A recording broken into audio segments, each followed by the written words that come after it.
31 তারিখে ডেট নিবে, তাদেরকে একটা বড় ধরনের কলা ঝুলাই দিবে। কিভাবে? কারণ আপনি তো আইএলটিএস একবার দিচ্ছেন, মানে আপনাকে দিতেই হবে। আপনি এই যে 5 দিয়ে দিচ্ছেন, এর মধ্যে এখান থেকে আর বের হওয়ার কিন্তু সুযোগ নাই। প্রত্যেককে বলতেছি, আপনি একবার আইএলটিএস এর মাঠে নামছেন, প্রিপারেশন নিচ্ছেন, আর বিশেষ করে যারা একবার পরীক্ষা দিচ্ছে তাদের তো আর বের হওয়ার কোনো উপায়ই নাই। কারণ একবার দিচ্ছে মানে ওকে দুইটা পথ আর রাস্তা খোলা। এক, ভালো একটা স্কোর নিয়ে বিদেশ যাওয়া, আর দুই, মৃত্যু। মরা ছাড়া এখান থেকে বের হওয়ার কোনো সুযোগই নেই। আর আপনি যতবার এক্সাম দিবেন ততবার 29,000 টাকা করে লাগবে, আর ততবার তাদের 29,000 টাকা করে তাদের ফান্ডে জমা হবে। বুঝতে পারছেন? এই জন্য আমি স্টুডেন্টদেরকে বলেছিলাম, যদি সুযোগ থাকে 31 তারিখে পরীক্ষা দিয়েন না, কারণ ওই দিনের প্রশ্ন হার্ড করবে। কিভাবে হার্ড করতে পারে? এই যে 3 word, no more than 3 word দিবে। রিডিং প্যাসেজ এমন দিবে আপনি আগা মাথা কিছু খুঁজে পাবেন না, খালি লিস্ট অফ হেডিং দিয়ে রাখবে। হ্যাঁ, তারপরে ম্যাচিং হেডিং দিয়ে রাখবে, এমসিকিউ দিয়ে রাখবে। আলটিমেটলি তাই হয়েছে। ঠিক আছে, যদিও এটা একটা প্রেডিকশন ছিল 100% মিলবে তাও না, বাট আমি ওখানে সুন্দর করে লিখছিলাম যে দিন শেষে এরা একটা বিজনেস প্রতিষ্ঠান, এবং ওরা চাইবে অন্তত পক্ষে বাংলাদেশে ধরেন 3 লাখ পরীক্ষা দিছে, তো 3 লাখ পরীক্ষার মধ্যে যদি 50,000, মানে অর্ধেক 50%-এরও যদি পরীক্ষা খারাপ হয়, মানে 1.5 লাখের পরীক্ষা খারাপ। আচ্ছা 1.5 লাখ বাদ দিলাম, 50,000-এর যদি পরীক্ষা খারাপ হয়, চিন্তা করেন, তাহলে 50,000-এর সাথে গুণ হবে 29,000, কারণ এরা আবার দিবে। বুঝতেছেন সংখ্যাটা কত? বাড়িতে একটু ক্যালকুলেশন করেন, তাহলে বুঝতে পারবেন সংখ্যাটা কোন লেভেলে যায়। যাক, যারা হলো ধরা খাইছে তারা তো এখন কিছু করার নাই। স্টুডেন্টদের আপনাদের প্রতি আমার একটা উদাত্ত আহ্বান। সেটা কি আহ্বান? হলো এই যে আপনারা হুটহাট ডেট নিয়ে নেয়, আপনি জানেনই না আপনি কোন লেভেলে আছেন, অথচ একটা ডেট একটা নিয়ে নেয় কেন? আমাকে ভাইয়া মার্চের মধ্যে দিতে হবে। তুই যে মার্চের মধ্যে পরীক্ষা দিবি, তুই মার্চের মধ্যে স্কোর তুলতে পারবি? তুই স্কোর তুলতে না পারলে তুই পরীক্ষা তুই দিলে বা না দিলে কি যায় আসে? বুঝছেন আমার কথা? মাস্টারি করে পরীক্ষা দিবেন, কোনো মক টেস্ট দেন না, কিছু দেন না, কত পায় না পায় আপনি লেভেল জানেন না, তার দু পরীক্ষা দেয়, দিয়ে বাস স্কোরটা আসে না। এই যে আপনার 29,000 টাকা দেয় মারা খাইলেন, আবার পরীক্ষা দিতে গেলে তো আবার আপনার 29,000 টাকা দেয়। আপনারা যখন প্রিপারেশন নেন তখন খালি বার্গেনিং করেন কোচিং সেন্টারের সাথে, টাকা কমান, টাকা কমান, টাকা কমান। এত ভালো কোয়ালিটিফুল কোর্স দিয়েও দেখেন টাকা কমান, টাকা কমান। কিন্তু আপনাদের ওইদিক যে 29, 59, 58,000 টাকা চলে যাচ্ছে, ওটা নিয়ে আপনারা মোটেও কথা না, ওটা চিন্তা করেন না। ওটা কি টাকা না? সো যেটা আমি মেসেজ দেওয়ার চেষ্টা করছি সেটা হলো, আপনার যে ডিজায়ার যতদিন পর্যন্ত মক টেস্ট দিয়ে দিয়ে দিয়ে 7 না উঠবে ততদিন পর্যন্ত ডেট নিবেন না। আর ডেট কখন আগে থেকে ডেট নিবেন না, এটা একটা ফাউল প্রসেস, একটা ফাউল স্ট্র্যাটেজি। কেন? 3 মাস আগ থেকে কখনো পড়া হয়? 2 মাস আগ থেকে কখনো পড়া হয়? তাহলে কি করতে হবে? ম্যাক্সিমাম 15 দিনের ডেট নিবেন বা 20 দিনের, এর বেশি একদিন 20 দিনের ডেট নিবেন, পরীক্ষা দিয়ে দিবেন।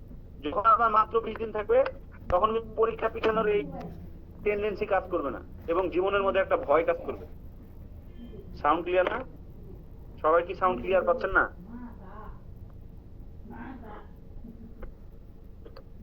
ভাই একটু বাফারিং হচ্ছে। আচ্ছা, এখন দেখেন তো, এখন যখন কথা বলতেছেন তখন মাঝে মাঝে একটু বাফারিং হচ্ছে, তাছাড়া ঠিক আছে। এখন তো হওয়ার কথা না, এখন কি হচ্ছে? না ভাই, এখন ঠিক আছে। হ্যাঁ, ওই ওয়াইফাই ছিলাম তাই। আচ্ছা, তাহলে মেন যে কথাটা, চিল্লায় বললে, আসতে বললে, ওইটা দিয়ে কথা জাজ করে না। আমি কথাটা কি বলতেছি সেটা দিয়ে জাজ করবো। মূল কথা হলো, পরীক্ষার ডেট নিবেন ম্যাক্সিমাম 20 দিন আগে। আর এই 20 দিন কোন 20 দিন হবে? যেই দিনে গিয়ে আপনি দেখবেন যে আপনার স্কোর কোনোভাবে 7 এর নিচে নামতেছে না, মক টেস্ট দিয়েছেন 7 এর নিচে নামতেছে না, এবং কোনো মডিউলেই 6.5 এর নিচে নামতেছে না, সিঙ্গেল মডিউলে 6.5 আসতেছেই, তখন হলো আপনি ডেট নেবেন। এর আগে পরীক্ষা দিবেন, আলটিমেটলি স্কোর তুলতে পারবেন না, সব দিক দিয়ে ডিপ্রেশনের মধ্যে পড়বেন। বুঝতে পারছেন? অর্থনৈতিক ভাবেও ডিপ্রেশন, মানসিক ভাবেও ডিপ্রেশন। আর আমাদের ক্লাসের তো কোনো লিমিট নাই, যতবার লাগে আপনি ক্লাস করেন, যত কিছু লাগে আপনি করেন, কোনো অসুবিধা নেই। পেমেন্ট তো একবারে, 2বার তো না। সো এটা একটু বুঝে শুনে ওইভাবে আপনার প্রিপারেশন।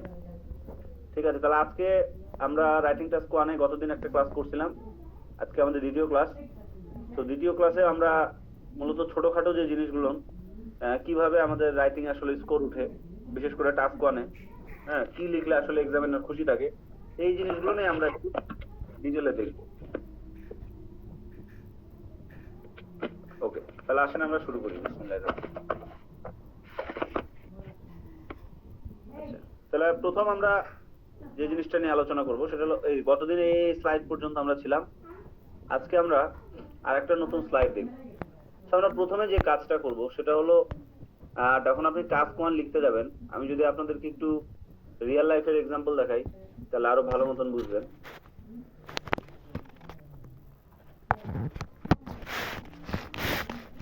দিনের মধ্যে চেষ্টা করবেন অন্তত পক্ষে 2 ঘন্টা পড়ার, বুঝতে পারছেন? এটা হলো অন্তত পক্ষে, যারা আপনারা প্রথম দিকে আছেন তাহলে 2 আওয়ার্স পড়ার চেষ্টা করবেন অ্যাট লিস্ট। তাহলে 2 আওয়ার্সে কিভাবে পড়বো, এটার আবার ভাগ করবেন। তো 2 ঘন্টাকে 4 দিয়ে ভাগ দিলে এক এক ভাগে 30 মিনিট করে পড়ে, তাহলে 4 মডিউল লিখতে পারতেছে না, মাউস খালি ঘুরে যায়। 30 মিনিট করে অন্তত পড়বেন। যখন আমি ডুয়েটের অ্যাডমিশনে ছিলাম তখন আমাদের নিয়ম ছিল, ধরেন আমাদেরকে লং টাইম পড়তে হতো, প্রায় ধরেন 14 ঘন্টা হাইয়েস্ট এরকম পড়া লাগতো, বুঝতে পারছেন? অনেক কঠিন চান্স পাওয়া। তো এখানে ধরেন 14 ঘন্টা বাদ দিলাম, তো ধরেন আমরা ম্যাক্সিমাম ধরেন 8 ঘন্টা পড়লাম।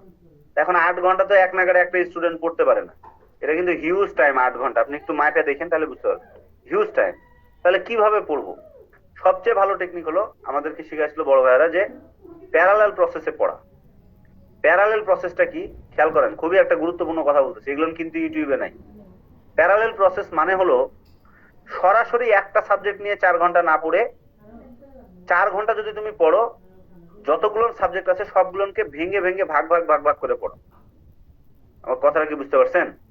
ধরেন ভালো উদাহরণ দেই তাহলে ভালো মতন বুঝতে পারবেন। ধরেন আপনি খুবই ডাইভার্স বা ভার্সেটাইল একটা প্লে বয়, আপনার 4টা গার্লফ্রেন্ড আছে ফর এক্সাম্পল। এখন 4টা গার্লফ্রেন্ডের সাথে 4 ঘন্টা কথা বলা সহজ, না একজন গার্লফ্রেন্ডের সাথে 4 ঘন্টা কথা বলা সহজ? বলেন তো,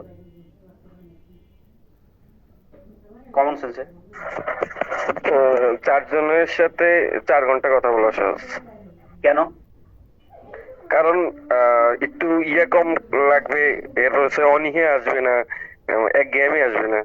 এক্স্যাক্টলি। সো আপনারা যখন লং টার্ম কোনো কিছু করবেন তখন আপনাদেরকে যেটা করতে হবে, ভাগ ভাগ করে পড়বেন। তাহলে ধরেন আমাদের কাছে অলরেডি 4টা মডিউল আছে, রাইট? লিসেনিং, রিডিং, স্পিকিং আর হলো রাইটিং। তাহলে আপনারা যদি 2 ঘন্টা পড়েন অন্তত পক্ষে, তাহলে আপনারা কি করবেন, 30 মিনিট করে ভাগ করে ফেলবেন।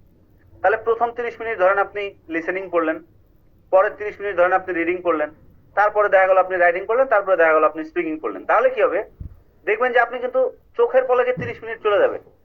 আপনারা একবার প্র্যাকটিস করে দেখেন বাড়িতে, যখন আপনি এরকম 4 মডিউল 30 মিনিট করে পড়বেন, দেখবেন যে চোখের পলকে বই খুলতে খুলতে 30 মিনিট চলে গেছে।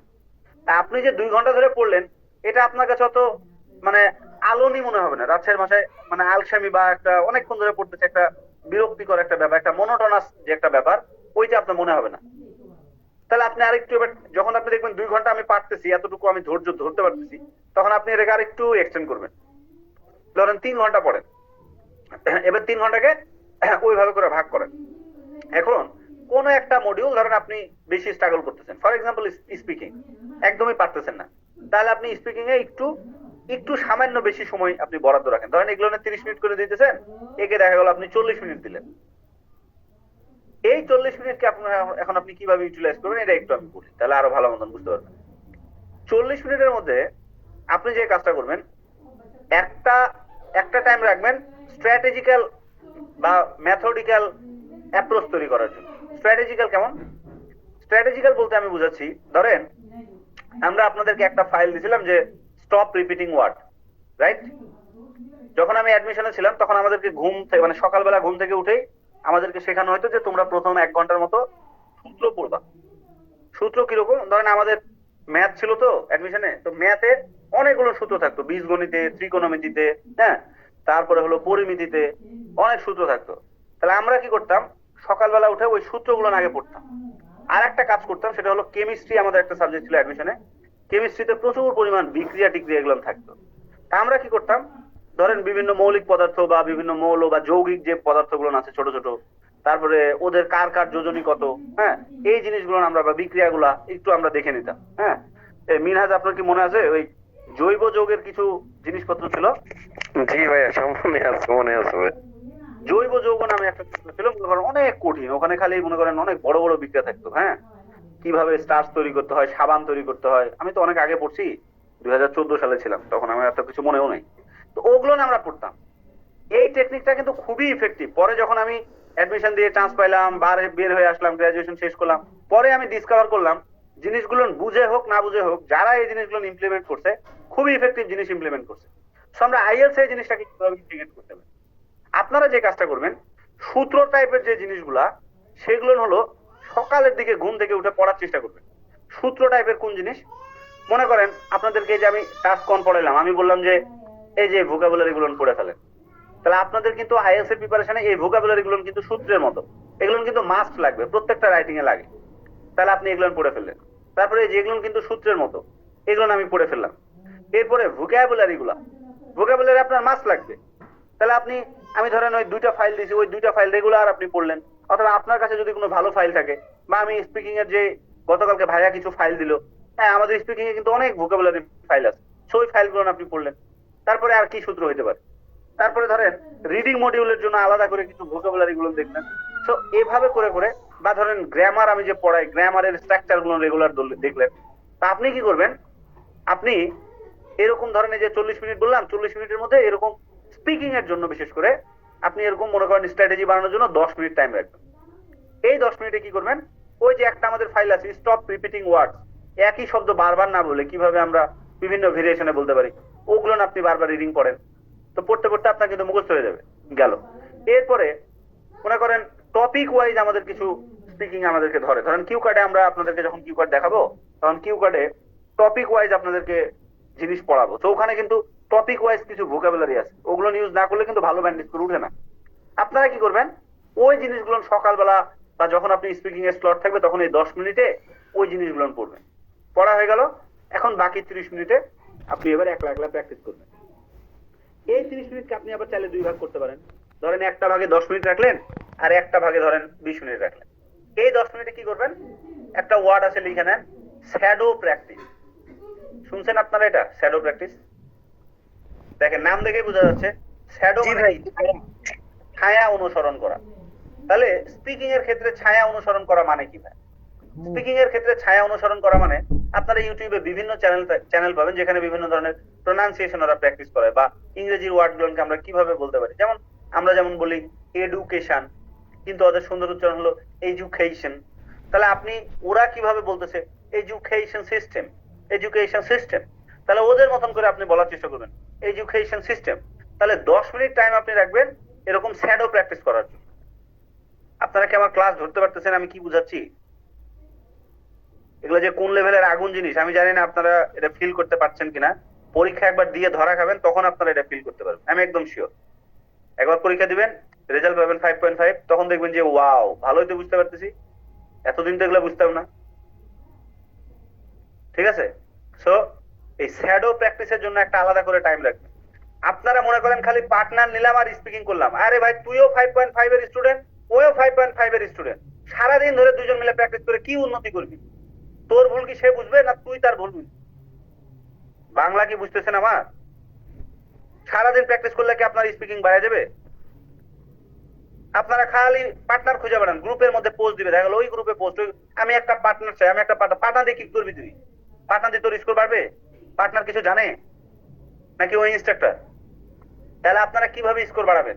এই যে শ্যাডো প্র্যাকটিস, এই একটা টেকনিক থাকলে দুনিয়াতে আর কোনো কোর্সের দরকার নাই, খালি শ্যাডো প্র্যাকটিস করবেন।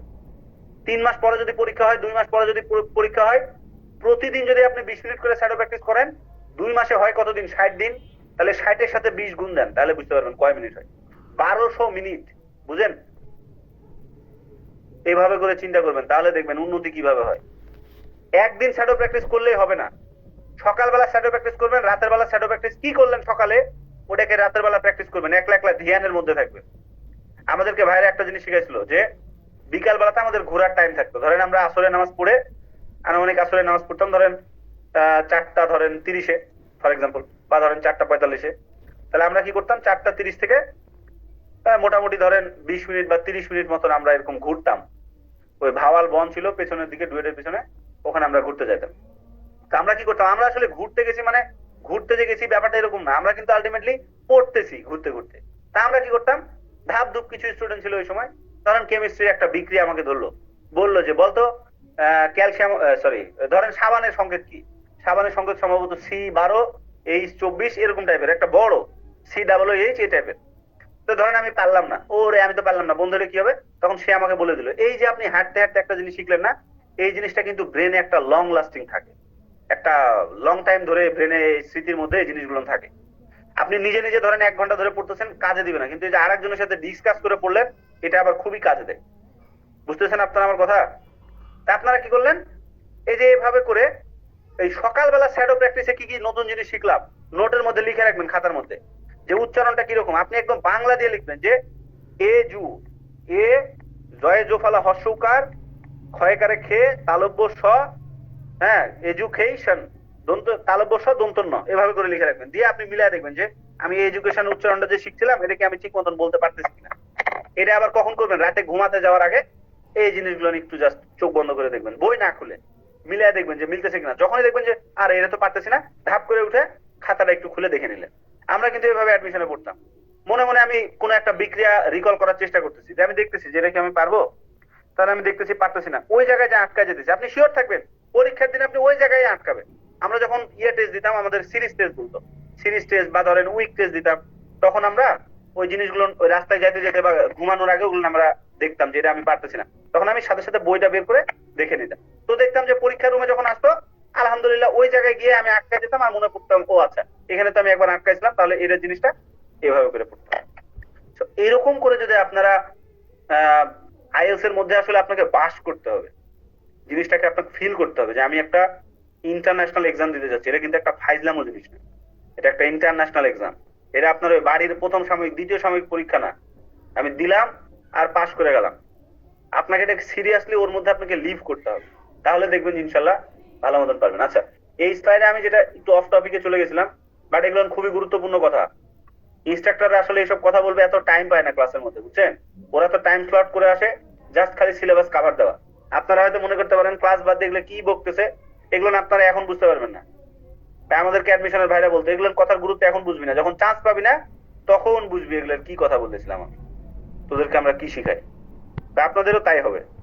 তো যারা এটাকে গুরুত্ব মনে করবেন কথাগুলোকে নোট করে ওইভাবে আমল করার চেষ্টা করবেন। নবী সাল্লাল্লাহু আলাইহি ওয়াসাল্লাম বলেছিল যে বেশি জ্ঞান আপনার রাখার দরকার নাই, কম জ্ঞানে আমল করেন, আল্লাহ পার করে দিবে। আপনাদেরও তাই, বেশি কিছু শিখতে যান না, যেটুক শিখতেছেন আমল করতে হবে। রাইটিং এ লিখতে হবে, স্পিকিং এ লিখতে বলতে হবে, রিডিং এ প্র্যাকটিস করতে হবে, তাহলে দেখবেন যে আপনাদের 6.5 পাওয়া কোনো আহামরি কোনো রাত দিনের কোনো স্কোর না। আমি আসলে যে জায়গা থেকে এত বাহুল্য কথাবার্তা বললাম, এটা হলো আমরা যখন রাইটিং টাস্ক 2 লিখতে যাই তখন এই যে টাইম রিলেটেড ফ্রেজ গুলো আমাদেরকে লিখতে হয়। টাইম রিলেটেড ফ্রেজ কিরকম ভাইয়া, টাইম রিলেটেড ফ্রেজ কিরকম, এটা আমি একটু রিয়েল লাইফের এক্সাম্পল দেখাতে গিয়ে এত আউলফাল কথা বললাম। এখানে দেখেন, আমি যদি এই প্রশ্নটাকে একটু জুম করি তাহলে আপনারা দেখবেন একদম শেষের দিকে প্রশ্নে একটা সাল দেওয়া আছে যে 2000 থেকে 2006 এর মধ্যে একটা কান্ট্রিতে কি রকমের এডুকেশনাল বা ফিকশন এই টাইপের বইগুলো সেল হয়েছিল, বিক্রি হয়েছিল, এইটার একটা স্ট্যাটস দেওয়া আছে।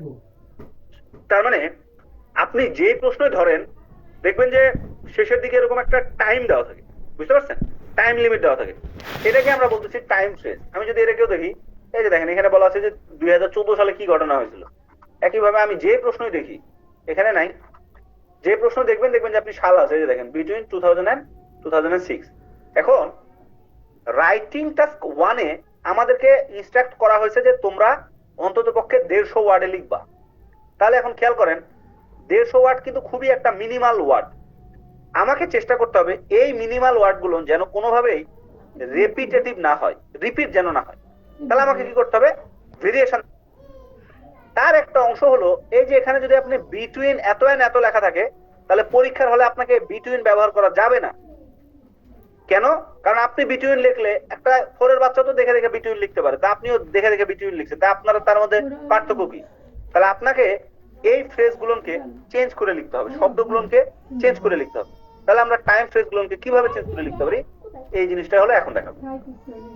তো আপনারা লিখতে পারেন over the years throughout the period, over a period of, এখানে 2 decades লেখা আছে। ডিকেড লেখার কারণ কি একটু নোটে লিখে নেন।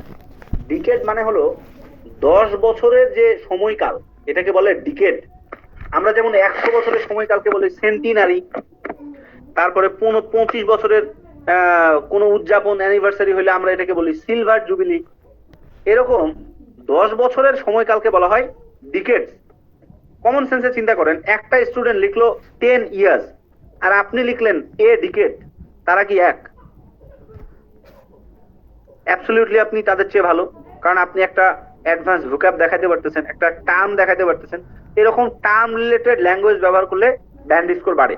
একইভাবে স্পিকিং এ গতকালকে ভাইয়া যখন পড়াইতেছিল যে রান্না বিষয়ক কোনো কিছু জিনিস যখন দেখাবেন, যেমন কুইজিন একটা উচ্চারণ, কুইজিন, এই কুইজিন শব্দটা যদি আপনি রান্না বিষয়ক প্রশ্নে ব্যবহার করতে পারেন, মানে এটাকে বলে টার্ম ল্যাঙ্গুয়েজ, বুঝতে পারছেন? তাহলে আপনার দেখা গেল একটা ভালো স্কোর উঠবে। টার্ম ল্যাঙ্গুয়েজ কি জিনিস? যেই টপিক আলোচনা করতেছি সেই টপিক রিলেটেড আলাদা কিছু ভোকাবুলারি। যেমন ধরেন চিকিৎসা বিজ্ঞানে বলা হয় যে ইলেকট্রোলাইট ইমব্যালেন্স, এটা একটা চিকিৎসা বিজ্ঞানের টার্ম। ইলেকট্রোলাইট ইমব্যালেন্স মানে কি? শরীরে পটাশিয়াম সোডিয়ামের ঘাটতি বা উল্টাপাল্টা রেঞ্জ আসা। আপনারা কি আমার কথা বুঝতেছেন? আপনারা কি করবেন, এই যে এখানে আমি যেমন ডিকেড একটা টার্ম বললাম, এরকম টার্ম ল্যাঙ্গুয়েজ ইউজ করার চেষ্টা করবেন রাইটিং, তাহলে আপনাদের স্কোর বাড়বে। এই ডিকেড মানে 10 বছর। তাহলে আপনারা কি করতে পারেন, ধরেন এই প্রশ্নটা যদি আমি দেখি, তাহলে এখানে বলতেছে 2000 থেকে 2006 সালের মধ্যে, মানে কয় বছরের পার্থক্য? 4 বছরের পার্থক্য। তাহলে আপনি এই কথাটা কিভাবে লিখতে পারতেন? বলতেন যে throughout the period of 4 years বা over a period of 4 years। এই যে over the given periods of 20 years, এই 20 না বলে আমরা এখানে খালি 4 বছর বললাম, স্টার্টিং এট 2000। তাহলে খেয়াল করেন জিনিসটা কিন্তু আমি চেঞ্জ করে দিলাম এবং এখানে আমি যোগ বিয়োগ করলাম। এটা কিন্তু এক্সামিনার দেখবে যে এই স্টুডেন্টটা ব্রিলিয়ান্ট। এইভাবে মূলত স্কোরটা বাড়ে। আচ্ছা ভাই, যদি 5 ইয়ার লেখা থাকে তাহলে কি আমরা হাফ টিকেট বলতে পারবো? কত লেখা থাকলে? 5 বছর। হুম। হ্যাঁ, হাফ ডিকেট। হাফ ডিকেট আসলে শব্দটা ওইরকম ভাবে যায় না। 5 ইয়ার্স লিখবেন তাহলে। ডিকেট হলে শুধুমাত্র ডিকেট লিখবেন। ডিকেট হাফ ডিকেট জিনিসটা কেমন দেখায়? 5 ইয়ার্স লিখবেন ডাইরেক্ট। ওকে, তাহলে এটা গেল। এখন দেখেন এখানে আমি অনেকগুলো ভেরিয়েশন দেখাচ্ছি, যেমন ইন দিয়ে, ফর দিয়ে, ফ্রম দিয়ে, ডিউরিং, বিটুইন, এভাবে। এখন আপনারা যদি পরীক্ষার খাতায় প্রশ্নপত্র যদি দেখেন ফ্রম দিয়ে আসছে, তাহলে আপনারা ফ্রম দিয়ে লেখা যাবে না, যেটা আসবে সেটা লেখা যাবে না, অন্য কিছু দিয়ে লিখতে হবে। তাহলে আপনি বিটুইন দিয়ে লেখেন, অথবা আপনি ডিউরিং দিয়ে লেখেন, অথবা আপনি ওভার দিয়ে লেখেন। এখন কথা হলো যে ভাইয়া আমি এতগুলো মুখস্থ করে গিয়ে আপনি কিন্তু পরীক্ষা রুমে শিওর থাকেন কোনটা লিখবেন, এই কনফিউশনে ভুগবেন।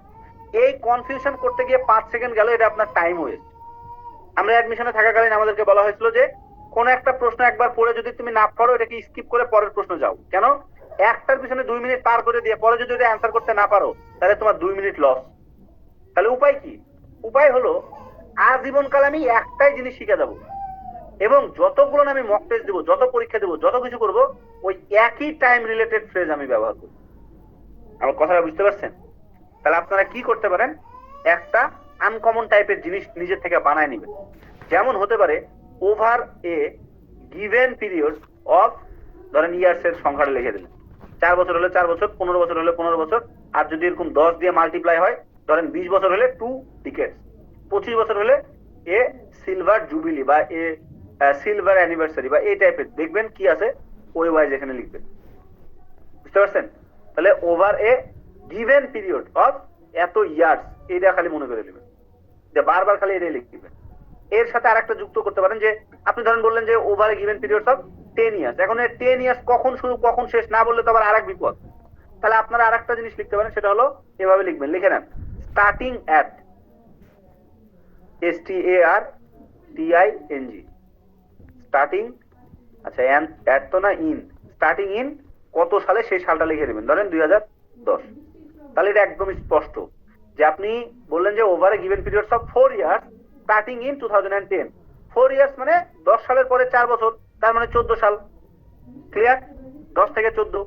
অথবা আপনি বললেন যে over a given periods of 2 ডিকেডস starting in 2010, তাহলে 2 ডিকেডস মানে 20 বছর, তাহলে 10 এর সাথে আরো 20 বছর মানে কি 2030 সাল।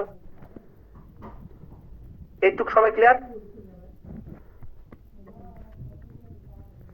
গেল। টাইম রিলেটেড অবশ্যই জিনিস আসবে, আসলেই এই জিনিসটাকে মুখস্থ করে লিখে দিবেন। এবার দেখেন এখানে আর একটা জাদু আছে, সেটা কি?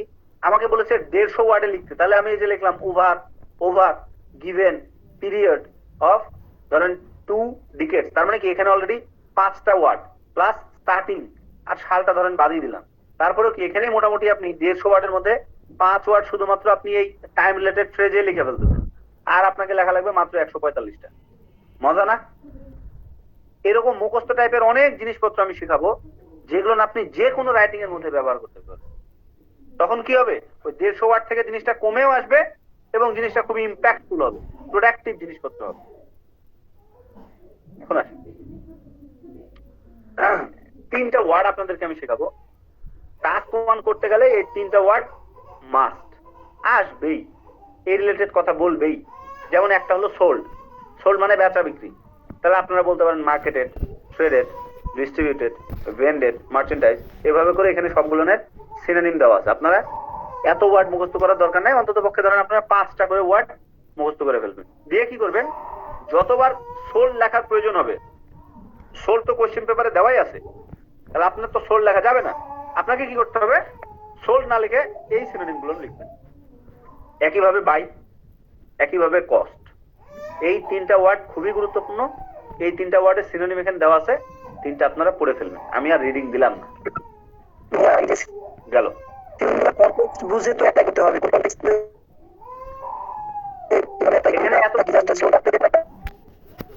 এখানে এত ভুল ধরবে না। আপনার এখন মনে হইতে পারে যে গতকালকে ভাইয়া যেটা নিয়ে আলোচনা করতেছিল, যে ইম্পর্টেন্ট না বললে ক্রুশিয়াল বললে, ম্যান্ডেটরি বললে, হ্যাঁ এসেনশিয়াল বললে, সবগুলো কি এক না? একই না, বাট এগুলো নিয়ে এত ধরবে না। এটা হলো রাইটিং, ঠিক আছে? রাইটিং এর জন্য আপনারা যেটা করতে পারেন, কস্ট বলতে স্পেন্ডিং লেখা যায়, কোনো অসুবিধা নাই। এক্সপেন্ডিচার লেখা যায়, কোনো অসুবিধা নেই। কনজাম্পশনটা একটু ভিন্ন টাইপের ওয়ার্ড। কনজাম্পশন বলতে আসলে বোঝায় যে কোনো কিছু হজম করে ফেলা, কোনো কিছু খেয়ে ফেলা, হ্যাঁ কনজিউম করা, এই টাইপের বোঝায়। কিন্তু আপনারা যে স্পেন্ডিং, এক্সপেন্ডিচার, এক্সপেন্স, এই টাইপের ওয়ার্ড গুলো ইউজ করতে পারেন, কোনো অসুবিধা নেই, ঠিক আছে? অথবা পেমেন্ট দিয়েছে তাও বলতে পারেন, আউটলেস, এটাও লেখা যায়। জাস্ট খালি আপনারা যে জিনিসটা খেয়াল করবেন সেটা হলো, যেই পার্টস অফ স্পিচটা আপনারা ব্যবহার করতেছেন আদৌ ওই জায়গায় ওই পার্টস অফ স্পিচটা যায় কিনা। আমার কথাটা কি বুঝতে পারছেন? পার্টস অফ স্পিচটা জাস্ট বুঝা ব্যবহার করবেন, তাহলে আর কোনো সমস্যা নাই। গেল। এখন দেখেন খুবই একটা গুরুত্বপূর্ণ জিনিস দেখাবো, সেটা হলো গত ক্লাসে আপনাদেরকে আমি বলেছিলাম যে আপনারা যে ভোকাবুলারি গুলো পড়বেন, এখানে আমি কিছু জিনিস এই যে হলুদ কালারে দিয়ে রাখছিলাম, আর কিছু জিনিস এরকম সাদা কালারে দিয়ে রাখছিলাম। এবং আমি লাস্ট দিন আমি বলছিলাম আপনাদেরকে যে এই হলুদ কালার গুলো হলো অ্যাডজেক্টিভ, বুঝতে পারছেন? এডিজে মানে অ্যাডজেক্টিভ। আর যেগুলো সাদা কালারে যে স্টেডিলি, এটা হলো অ্যাডভার্ব। তাহলে আমি আপনাদেরকে বলছিলাম যে আমরা কখন অ্যাডভার্ব ব্যবহার করব আর কখন অ্যাডজেক্টিভ ব্যবহার করব, এটার আবার একটা রুলস আছে। একজন স্টুডেন্ট আমাকে জিজ্ঞেস করছিল, ভাই এটা কিভাবে ব্যবহার করবো? আমি বললাম যেটা সামনের দিন দেখাবো। আজকে মূলত এই জিনিসটা আমি একটু দেখাই। সেটা হলো, একটা স্টুডেন্ট এই ড্রামাটিক এবং ড্রামাটিকলি, এই যে ড্রামাটিক্যালি যেটা আপনাকে বলে, এই ড্রামাটিকলি এই শব্দটা যে অ্যাডভার্ব হিসেবে একবার ব্যবহার করতে পারতেছে, একবার অ্যাডজেক্টিভ হিসেবে ব্যবহার করতে পারতেছে, এই স্টুডেন্টরা অন্যদের চেয়ে আলাদা এবং সে তার রাইটিং এর মধ্যে ভেরিয়েশন নিয়ে আসতেছে। তো আপনাদেরকেও এরকম ভেরিয়েশন নিয়ে এসে জিনিসগুলোকে ইউজ করতে হবে। একে তো ভোকাবুলারির ভেরিয়েশন তো আমি বলছি, সেটা তো একটা আছেই, এছাড়াও অ্যাডজেক্টিভ, নাউন, ভার্ব, অ্যাডভার্ব, এই ধরনেরও একটা ভেরিয়েশন নিয়ে আসতে হবে। কিভাবে আসেন দেখি। তাহলে এই ভেরিয়েশনটা আপনারা আবার ভুলে যাবেন যে অ্যাডজেক্টিভের সাথে কি অ্যাডভার্ব, বা নাকি অ্যাডজেক্টিভের সাথে নাউন, বা ভার্বের সাথে নাউন কিনা, এরকম আপনারা ভুলে যেতে পারেন, ভুলে ফেলতে পারবেন। মনে রাখার উপায় কি? অ্যাডজেক্টিভের সাথে নাউন মনে রাখার উপায় হলো, যখনই আমরা রাস্তা দিয়ে হাঁটার সময় কোনো সুন্দরী মেয়ে দেখি, তখন আমরা বলি কি বিউটিফুল গার্ল বা গুড গার্ল, বলি না? তাহলে যে গার্লের আগে কি বসে? বিউটিফুল। তার মানে গার্ল যদি একটা নাউন হয়, তাহলে বিউটিফুল হলো তার গুণ অথবা তার দোষ। তাহলে কি এটা একটা দোষ গুণ বুঝালে কি হয়? অ্যাডজেক্টিভ। তার মানে এরা ভাই ভাই, অ্যাডজেক্টিভের সাথে কি বসে? নাউন বসে। এই সেন্সটা আপনারা লিসেনিং মডিউলেও কিন্তু ব্যবহার করতে পারবেন। লিসেনিং এ যদি বলে দেয় যে নো মোর দ্যান 2 ওয়ার্ড, তাহলে আপনারা শিওর থাকবেন 2 ওয়ার্ডের মধ্যে একটা ওয়ার্ড তো নাউন হয়ই সাধারণত, আর একটা ওয়ার্ড মোটামুটি অ্যাডজেক্টিভ হবে। বুঝতে পারছেন? কারণ নাউন আর অ্যাডজেক্টিভ পাশাপাশি থাকে, এরা পাশাপাশি ভাই ভাই। যে কোনো আপনারা সেন্টেন্স মেক যখন করতে যাবেন দেখবেন আপনারা মিলায় দেখবেন বা কোনো রিডিং পড়বেন দেখবেন যে অ্যাডজেক্টিভের সাথে নাউন এরা পাশাপাশি আছে। বুঝতে পারছেন? সংখ্যাও কিন্তু একটা অ্যাডজেক্টিভ। যেমন এ পেন, এই যে এ, যদি এটা ডিটারমাইনার বাট এটা কিন্তু একটা অ্যাডজেক্টিভ, কারণ এটা সংখ্যা বোঝাচ্ছে। তারপর ধরেন 10 টাকা, এই যে 10 টাকা, টাকা হলো একটা নাউন, তার আগে কি বসছে? এই যে দেখেন 10 অ্যাডজেক্টিভ বসছে। এগুলো তো আপনারা জানেন নাকি? জি ভাই জানি। আচ্ছা, তাহলে দেখেন যখন আমরা অ্যাডজেক্টিভের সাথে নাউনের কম্বিনেশন ব্যবহার করব তখনকার স্ট্রাকচারটা কি? স্ট্রাকচারটা হলো প্রথমে একটা দেয়ার বসবে। কেন বসবে এটা বোঝার কিছু না, এটা মুখস্থ করতে হবে। মাস্ট দেয়ার বসবে, আর টেন্স অনুযায়ী একটা বি ভার্ব বসবে। টেন্স অনুযায়ী বি ভার্ব মানে কি? পাস্ট টেন্সে হলে ওয়াজ, আর প্রেজেন্ট টেন্সে হলে দেয়ার ইজ বসবে। বুঝতে পারছেন? সাধারণত পাস্ট টেন্সে দেওয়া থাকে এই ইয়াগুলো, টাস্ক ওয়ান গুলা।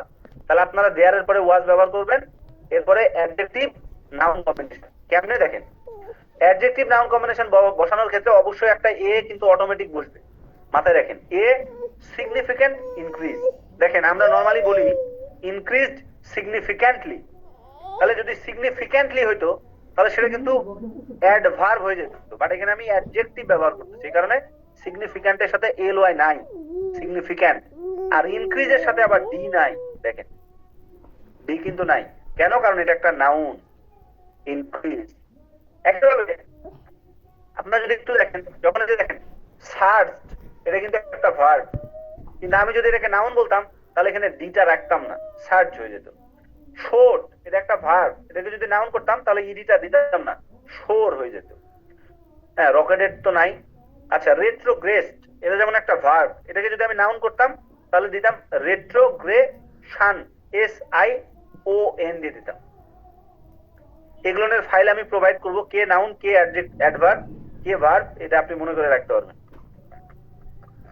আচ্ছা, তারপরে বাকি যে অংশটা, তাহলে দেখেন এই জিনিসটা যদি আমি পড়ি, বলতেছে দেয়ার ওয়াজ এ সিগনিফিক্যান্ট ইনক্রিজ, বড় ধরনের একটা পরিবর্তন আসছে, বাড়ছে কিসে? The number of unemployed people, এই যে যারা চাকরি পাইতেছে না তাদের যে নাম্বারটা ডিউরিং দ্য পিরিয়ড। এই সেম জিনিসটাকে আমি যদি ভার্ব অ্যাডভার্ব ফর্মে বলি তাহলে কিভাবে বলতাম দেখেন। তাহলে এটাকে জাস্ট একটু ঘুরাই দিতাম, the number of unemployed people, এবার দিতাম কি? ভার্ব, তাহলে কি? ইনক্রিজড। এরপরে দিতাম অ্যাডভার্ব, তাহলে কাকে? সিগনিফিক্যান্ট, এটা হয়ে যেত কি? LY হয়ে যেত, সিগনিফিক্যান্টলি ডিউরিং দ্য পিরিয়ড। এই দুইটা সেন্টেন্সের মিনিং কিন্তু একই, যা শুধু স্ট্রাকচারটা আলাদা। এইটাকে আমরা বলতেছি ভেরিয়েশন। আমি কি ক্লাস বুঝাতে পারতেছি আপনাদেরকে?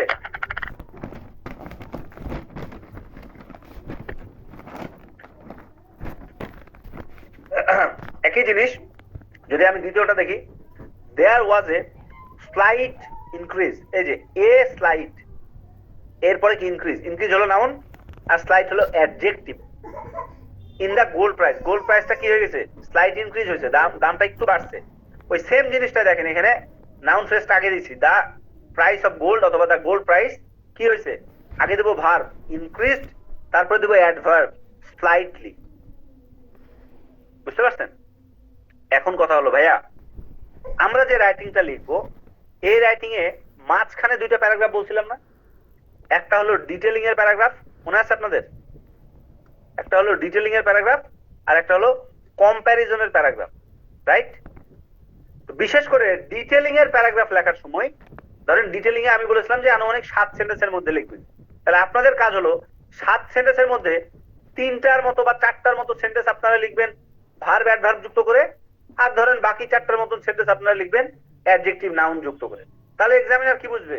যে স্টুডেন্টটা ভেরিয়েশনটা জানে। এই জিনিসটা আপনারা আগে থেকে জানতেন কি? কি আসলে এখানে কেউ আমার ক্লাস করার আগে এই সব জিনিসে মূলত স্কোর বাড়ে এবং কমে। চলো, এটা একটা খুবই গুরুত্বপূর্ণ জিনিস, অবশ্যই এটা রাইটিং আপনারা ব্যবহার করার চেষ্টা করুন।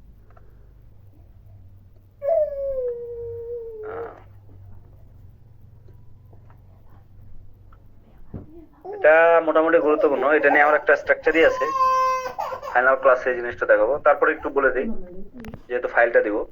আচ্ছা, নর্মালি ধরেন অতীতে কোনো ঘটনা হয়েছে, তো নর্মালি আমরা কমন সেন্সে যদি চিন্তা করি অতীতে ঘটনা হয়েছে, এটাকে আমরা কি বলি, প্রেজেন্ট পাস্ট ইনডিফিনিট বলি, রাইট? এখন অতীতে যদি দুইটা ঘটনা একই সাথে ঘটে, তাহলে কমন সেন্সে আপনারা দুইটা সেন্টেন্সে কিন্তু পাস্ট ইনডিফিনিট দিয়ে লিখবেন, রাইট? যেমন ধরেন আমি বললাম আমি স্কুলে গিয়েছিলাম, তাহলে আপনি বলবেন I went to the school and my mother cooked, ধরেন পায়েস, মাই মাদার কুকড ডেজার্ট। তাহলে দেখেন আমি কি করলাম, আমি when I went to the school then my mother cooked payesh, for example. দেখেন আমি কিন্তু দুইটা সেন্টেন্সে ইনডিফিনিটে বললাম। নর্মালি কমন সেন্সের স্টুডেন্টরা কিন্তু দুইটাকে ইনডিফিনিটে বলে, বাট এটা কিন্তু রুলস না। রুলসটা কি? রুলসটা হলো ইফ টু থিংস, দুইটা ঘটনা took place at the same time, একই সাথে যদি ঘটনা ঘটে দুইটা, তাহলে অবশ্যই একটা টেন্সকে আপনাকে পাস্ট কন্টিনিউয়াস টেন্স করতে হবে। এই যে ফর ওয়ান অফ দেম, যে কোনো একটা হইতে পারে, সেটা আমার স্কুলে যাওয়া হইতে পারে অথবা আমার মায়ের পায়েস রান্না হইতে পারে। তাহলে পায়েস রান্নাকে যদি আমি কন্টিনিউয়াস করি তাহলে আমার স্কুলে যাওয়া ইনডিফিনিট, আর আমার স্কুলে যাওয়াকে যদি কন্টিনিউয়াস করি তাহলে পায়েস রান্না হলো ইনডিফিনিট। কথাটা বুঝতে পারছেন? এর একটা রুলস, গ্রামাটিক্যাল একটা রুলস, অ্যাকিউরেসি। সো দেখেন এখানে কি লিখতেছি, while the population of city x was rapidly increase. এই যে দেখেন ওয়াজ অক্সিলারি ভার্ব ব্যবহার করলাম, তাহলে এই যে ভার্বের শেষে কি দিলাম, আইএনজি দিলাম, ইনক্রিজিং, ওয়াজ ইনক্রিজিং, তার মানে কি এটা একটা কন্টিনিউয়াস টেন্স দিলাম। যেহেতু সিটি এক্স এর জনসংখ্যাটাকে কন্টিনিউয়াস দিলাম, তাহলে আপনি শিওর থাকেন দ্য পপুলেশন অফ ওয়াই এটা হবে ইনডিফিনিট। দেখেন রিমেন্ড রিলেটিভলি স্টেবল, এই যে রিমেন্ড ইনডিফিনিট। রুলসটা বুঝতে পারছেন সবাই?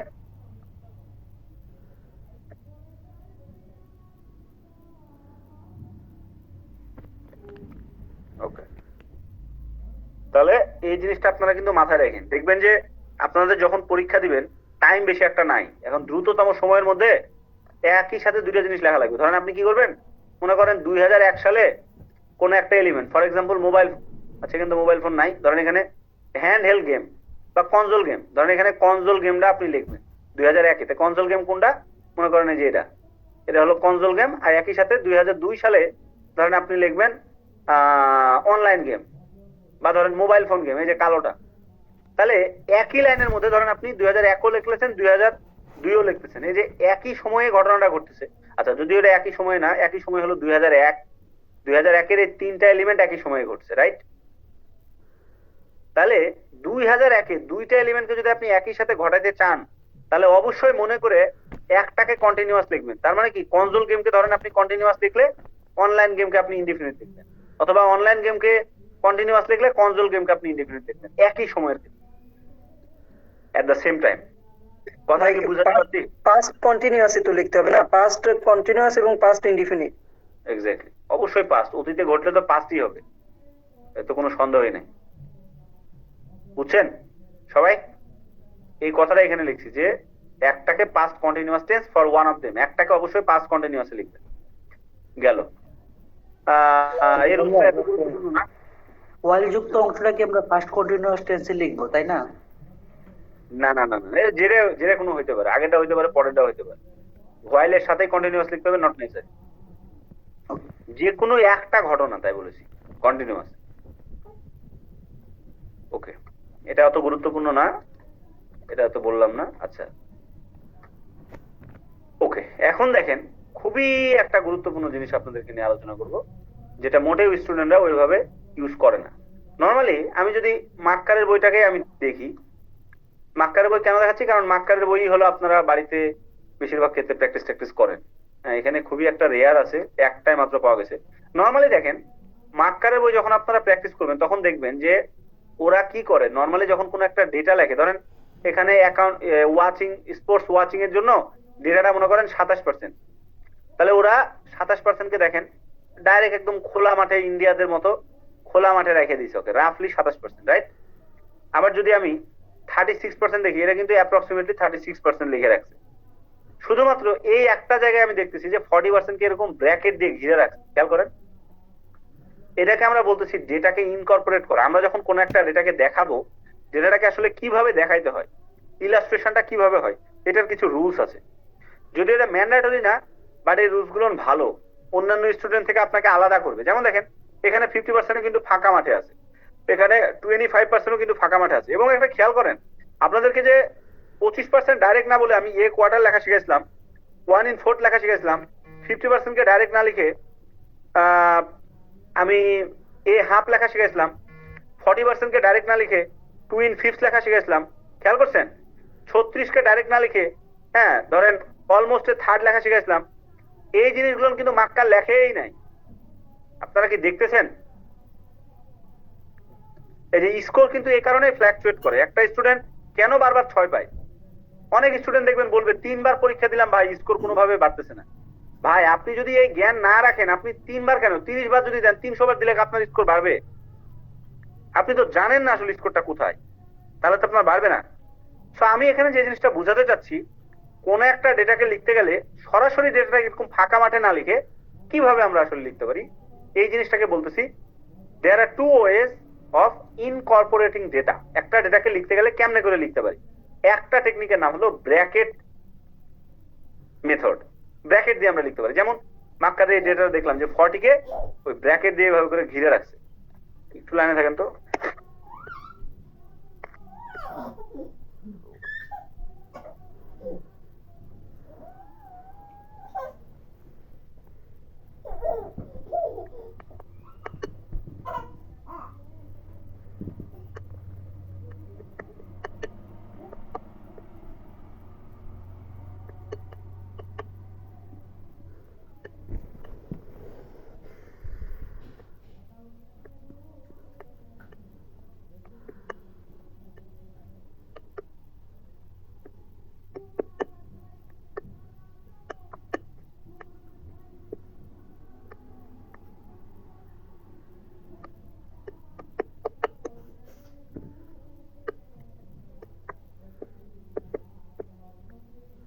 আছেন?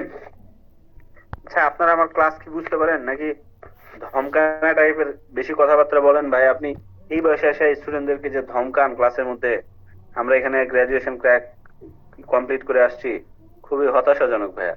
এরকম লাগে নাকি? ভাই আপনি স্কোর একটা পাইলে এটা আপনার ফ্যামিলি সম্মানিত হবে, আপনি সম্মানিত হবেন, আপনার বন্ধু বান্ধবের কাছে সম্মানিত হবেন, সব জায়গায় সম্মান বেড়ে যাবে। বলেন তো, আপনাদের কাছে কিন্তু আমি অ্যাডভান্স, সবার কাছে কিন্তু অ্যাডভান্স টাকা নিয়ে নিছি, রাইট? এখন যদি আমি ফাঁকিও মারি, আপনারা কি করবেন? একটু গালি গালাজ দিবেন, আর তো কিছু করতে পারবেন না। তা আপনাদেরকে যে এত অধিকার নিয়ে এত কথাবার্তা বলি, এত কিছু বোঝানোর দরকার কি? আমি যদি একদম খালি প্রফেশনালি আসতাম, স্লাইড খুলতাম, বুঝাই দিতাম, চলে যেতাম, এটাও কিন্তু আমি করতে পারতাম। এই যে আমি এক্সট্রা কথা বলতেছি, আমার কি স্ট্রেস লাগতেছে না?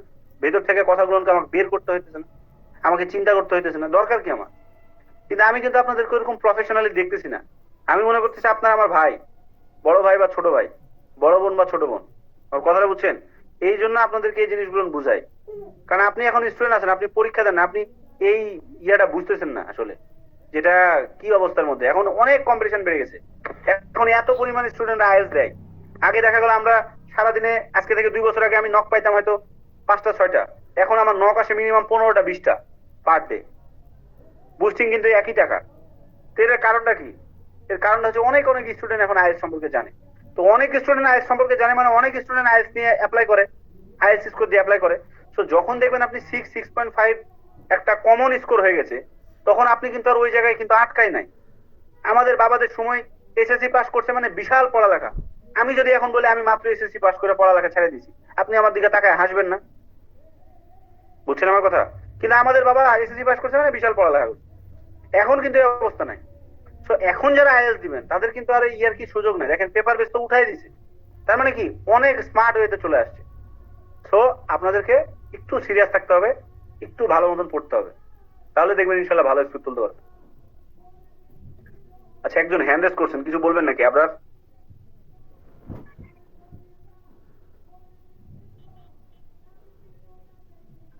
আপনারা কিছু প্রশ্ন করবেন নাকি? শুনতে পাচ্ছি না আপনাকে।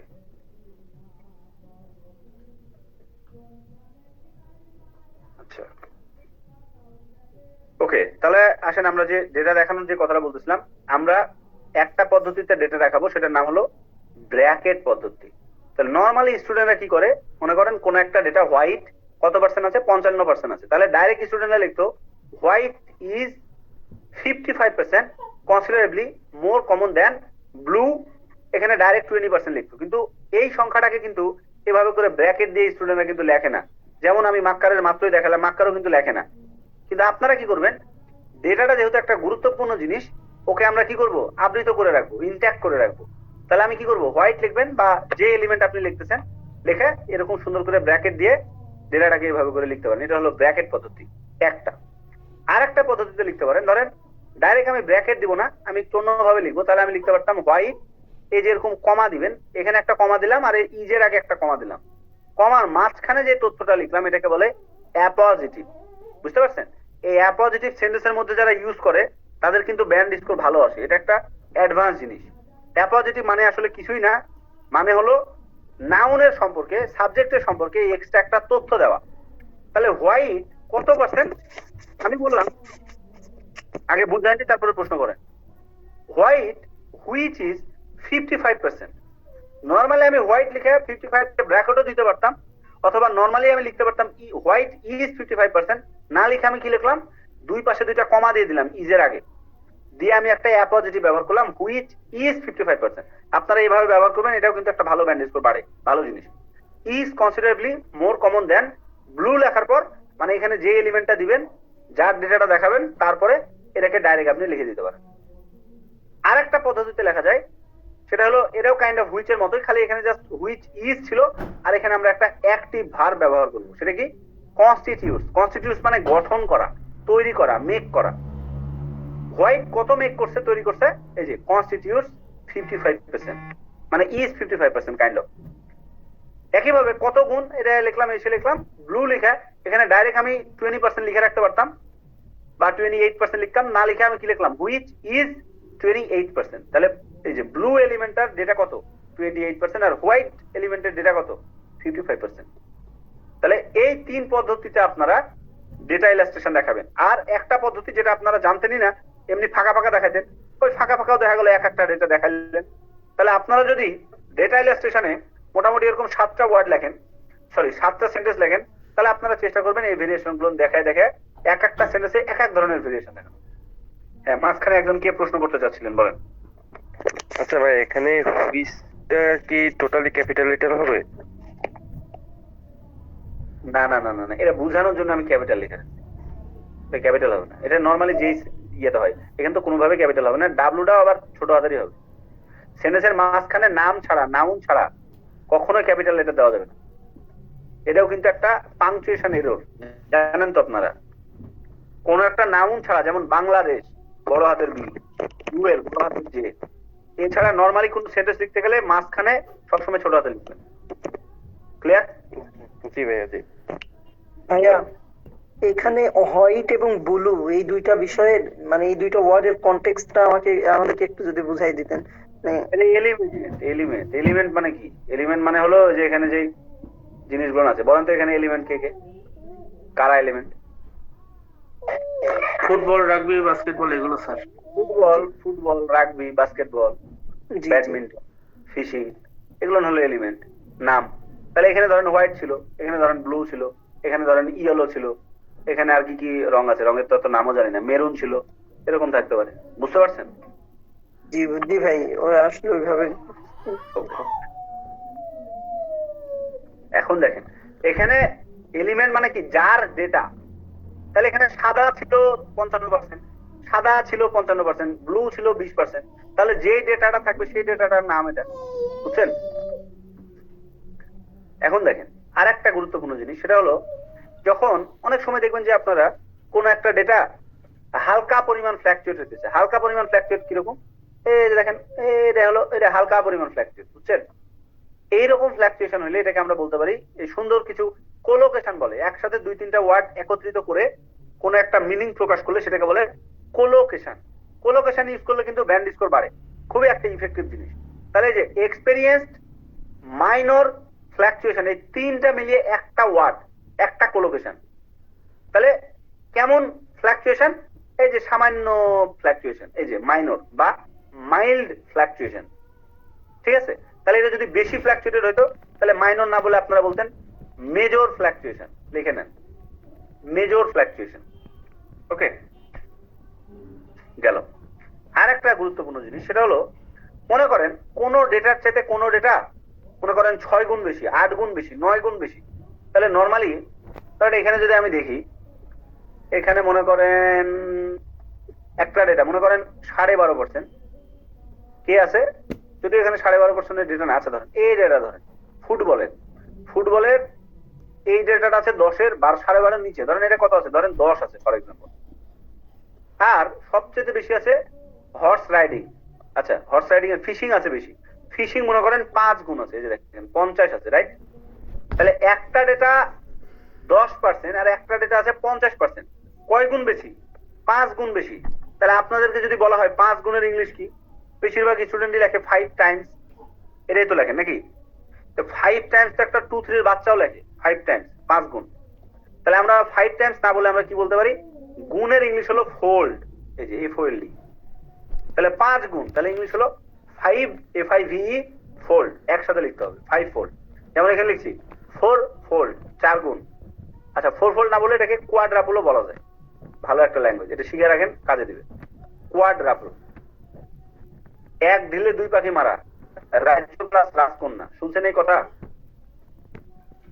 Quad, QUAD RUPAD। এই যে দেখেন কিভাবে রাজ্য আর রাজকন্যা হাতাইতে হয় শিখাই দিই আপনাদেরকে। ধরেন কোয়াড্রাপল, আপনি যে একটা সংখ্যা লিখলেন, এই কোয়াড্রাপল মানে যে 4 গুণ, এটা কিন্তু একটা লেক্সিক্যাল রিসোর্স, একটা ভালো ভোকাবুলারি, বুঝছেন? একই সাথে আপনি কি করলেন, ধরেন কোয়াড্রাপল একটা কলোকেশন টাইপের ওয়ার্ড, এটাও ইউজ করলেন, প্লাস আপনি একটা অ্যাডভান্স ভোকাবুলারি ইউজ করলেন, প্লাস নর্মাল স্টুডেন্টরা লিখতো 4 টাইমস আর আপনি লিখলেন কোয়াড্রাপল, মানে আপনি একাধারে অনেক কিছু জিনিসপত্র এক্সামিনারকে দেখালেন। সো অনেক হাবিজাবি ওয়ার্ড দেখানোর চাইতে যে এরকম ইফেক্টিভ টাইপের 2-1টা ওয়ার্ড লেখা, এগুলো কিন্তু আপনার ব্যান্ড স্কোর বাড়ায় দেয়। এগুলো কোনোভাবে এক্সামিনারের চোখ এড়ায় যাবে না, শিওর থাকে। ক্লিয়ার গেল? তা আপনারা তো ডাবল জানেন, ডাবল মানে কি 2 গুণ, ট্রিপল মানে 3 গুণ। তাহলে আমরা 4 গুণ 5 গুণের ইংলিশ লিখতে গেলে এরকম লিখবো 4 ফোল্ড, 5 ফোল্ড, 6 ফোল্ড, 8 ফোল্ড। এখন ফোল্ড শব্দটা যে আমি শিখেছি, এক্সামিনারকে তো আমার জোর করে বুঝাইতে হবে, রাইট? তাই মিউট করেন, কথা আগে বুঝাবো তারপরে প্রশ্ন করবেন, কথা আমি বুঝায় শেষ করে ফেলি তারপরে কোনো প্রশ্নই থাকবে না। এখন আমি যে ফোল্ড শব্দটা বাড়ির থেকে শিখে গেছি, তাহলে আমি ফোর্সফুলি ফোল্ড শব্দ আমি যেভাবে হোক এক্সামিনারকে দেখায় আসবো। কিভাবে দেখাবো? তাহলে আমি ইচ্ছা করে এই ফুটবলের সাথে এই ডেটাটাকে, ফিশিং এর ডেটাটাকে দেখাবো, কারণ ট্রিপল মানে তো 3 গুণ, সেটা তো সবাই জানে। তাহলে 4 গুণের ইংলিশ যে 4 ফোল্ড বা 5 গুণের ইংলিশ যে 5 ফোল্ড, এই জন্য আমি ফুটবলের একটা ডেটা ধরবো এই যে এটা, আর এই ফিশিং এর একটা ডেটা ধরবো এই যে এটা, দিয়ে আমি দেখাবো যে ফুটবলের চাইতে ফিশিং 5 গুণ বেশি, 5 ফোল্ড বেশি। বুঝছেন আমার কথা? তাহলে আপনারা যে চিত্র পাবেন সেই চিত্রতে ইচ্ছা করে এরকম ডেটা খুঁজে বাইর করবেন যে কোথায় 4 গুণ, 5 গুণ, 6 গুণ ডেটা আছে। যে কোনো ডেটা আপনারা খুঁজলেই পাওয়া যাবেন। ধরেন 6 গুণ 7 গুণ ব্যবহার করতে চাই, এই ডেটাটা আপনি দেখেন তাহলে পেয়ে যাবেন। ধরেন এখানে সবচেয়ে বড় কে 18, তাহলে 18 কে যদি আমি গুণ বুঝাতে চাই তাহলে 6 খুঁজতে হবে আমাকে, দেখবো যে 3 6 18, তাহলে এই যে 3 6 18 পেয়ে গেলাম। তাহলে আমি 3 এর ইংলিশ তো ট্রিপল, তাহলে আমি 4 গুণ বুঝাতে চাই, তাহলে 18 কে 4 গুণ করতে হলে কি হয়, 4 5 20, মানে 5 লেভেলের ডেটা কে আছে, বা 4 4 16, 4 লেভেলের ডেটা কে আছে। তাহলে আপনি খুঁজলে বহুত পাবেন। এই যে দেখেন এটা হলো 6, এই যেটাকে আমরা 4 চিন্তা করতে পারি, অথবা এই যেটাকে আমরা 3 চিন্তা করতে পারি। তাহলে এটা যদি 3 হয় আর এটা যদি 18 হয়, তাহলে 3 আর 18 কয় গুণ বলেন তো? 3 6 18 না? তাহলে এটা একটা ডেটা আর এই 18 একটা ডেটা, তাহলে এটাকে আমরা 6 ফোল্ড লিখতে পারি। আমি কি আপনাদেরকে বুঝাতে পারতেছি ক্লাস? এরকম চালাকি করে করে আপনাকে ভোকাবুলারি এক্সামিনারকে দেখাতে হবে। এক্সামিনার কিন্তু মনে করবে যে আপনি বুঝে লিখতেছেন, কিন্তু আপনি যে একটা চালাকি করে লিখতেছেন সেটা তো আর সে জানে না। আর যখনই সে দেখবে এরকম ভালো জিনিস লিখেছেন, আপনার ব্যান্ডেজ করে পাওয়া যাবে। হ্যাঁ, কি প্রশ্ন করতে চাইছিলেন বলেন মাঝখানে? হ্যাঁ, বলতে চাইছিলাম যে 8 ফোল্ড, এইটাকে তো অক্টা ফোল্ডও লেখা যায় মেবি। ওটা তো আরো কঠিন ল্যাঙ্গুয়েজ, ওটা যদি আপনি পারেন সেটা ব্যবহার করবেন।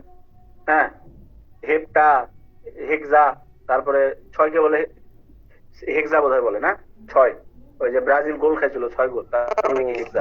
না না ভাই, আমরা হেক্সা ওয়ার্ডটা শিখছি, ব্রাজিলের স্বপ্ন যে হেক্সা কমপ্লিট করবো ওটা থেকে। বাইরের সিস্টেমে এগুলা কাউন্ট করা হয় আর কি।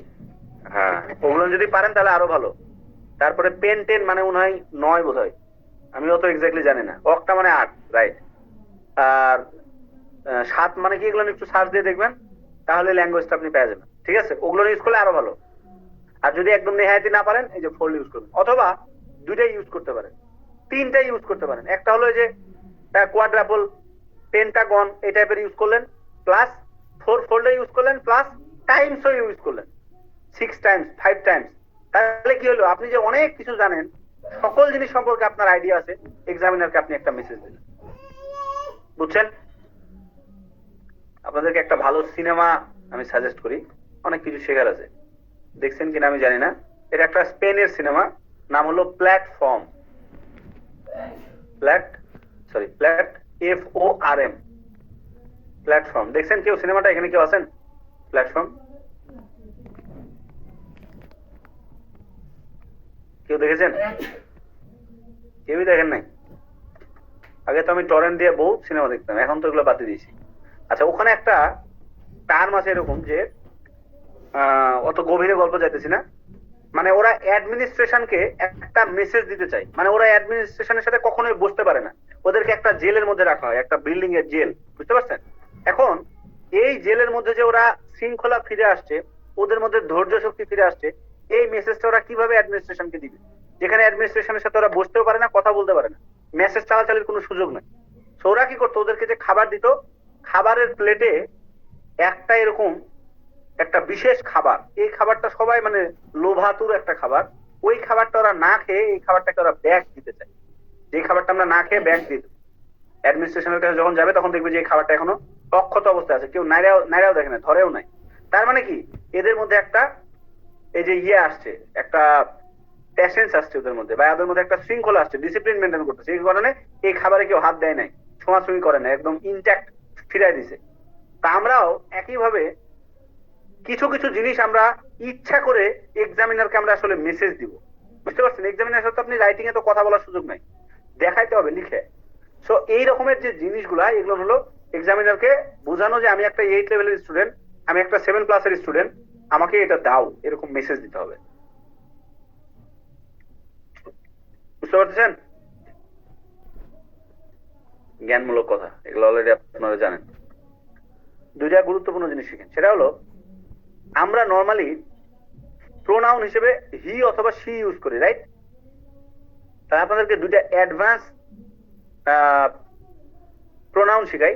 একটা প্রোনাউনের নাম হলো ফর্মার, মানে সাবেক জন, আগের জন, আর লেটার, এটা কিন্তু লেটার না, এখানে অনেকগুলো লেটার, LETTER মানে হলো চিঠি, ঠিক আছে?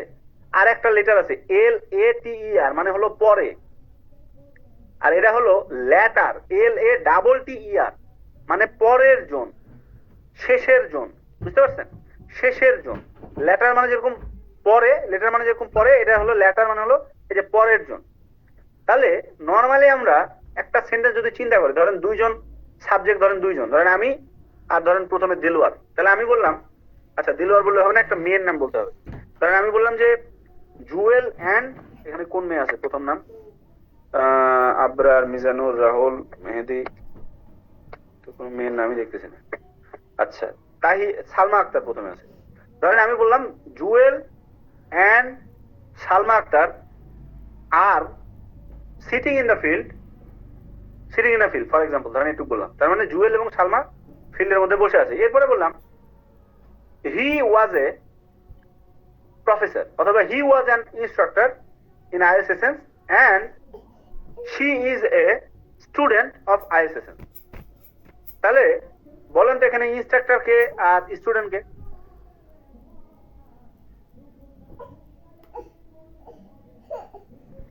আপনারা নাম দেখে বুঝতেছেন যে ছেলের নাম যে বললো সে হলো পরের বেলাতে প্রোনাউন হিসেবে হি বলছে, তার মানে হি মানে জুয়েল ইনস্ট্রাক্টর, আর শি যেহেতু বলছে তার মানে একটা মেয়ের নাম, তার মানে মেয়েটাকে সালমা আক্তার।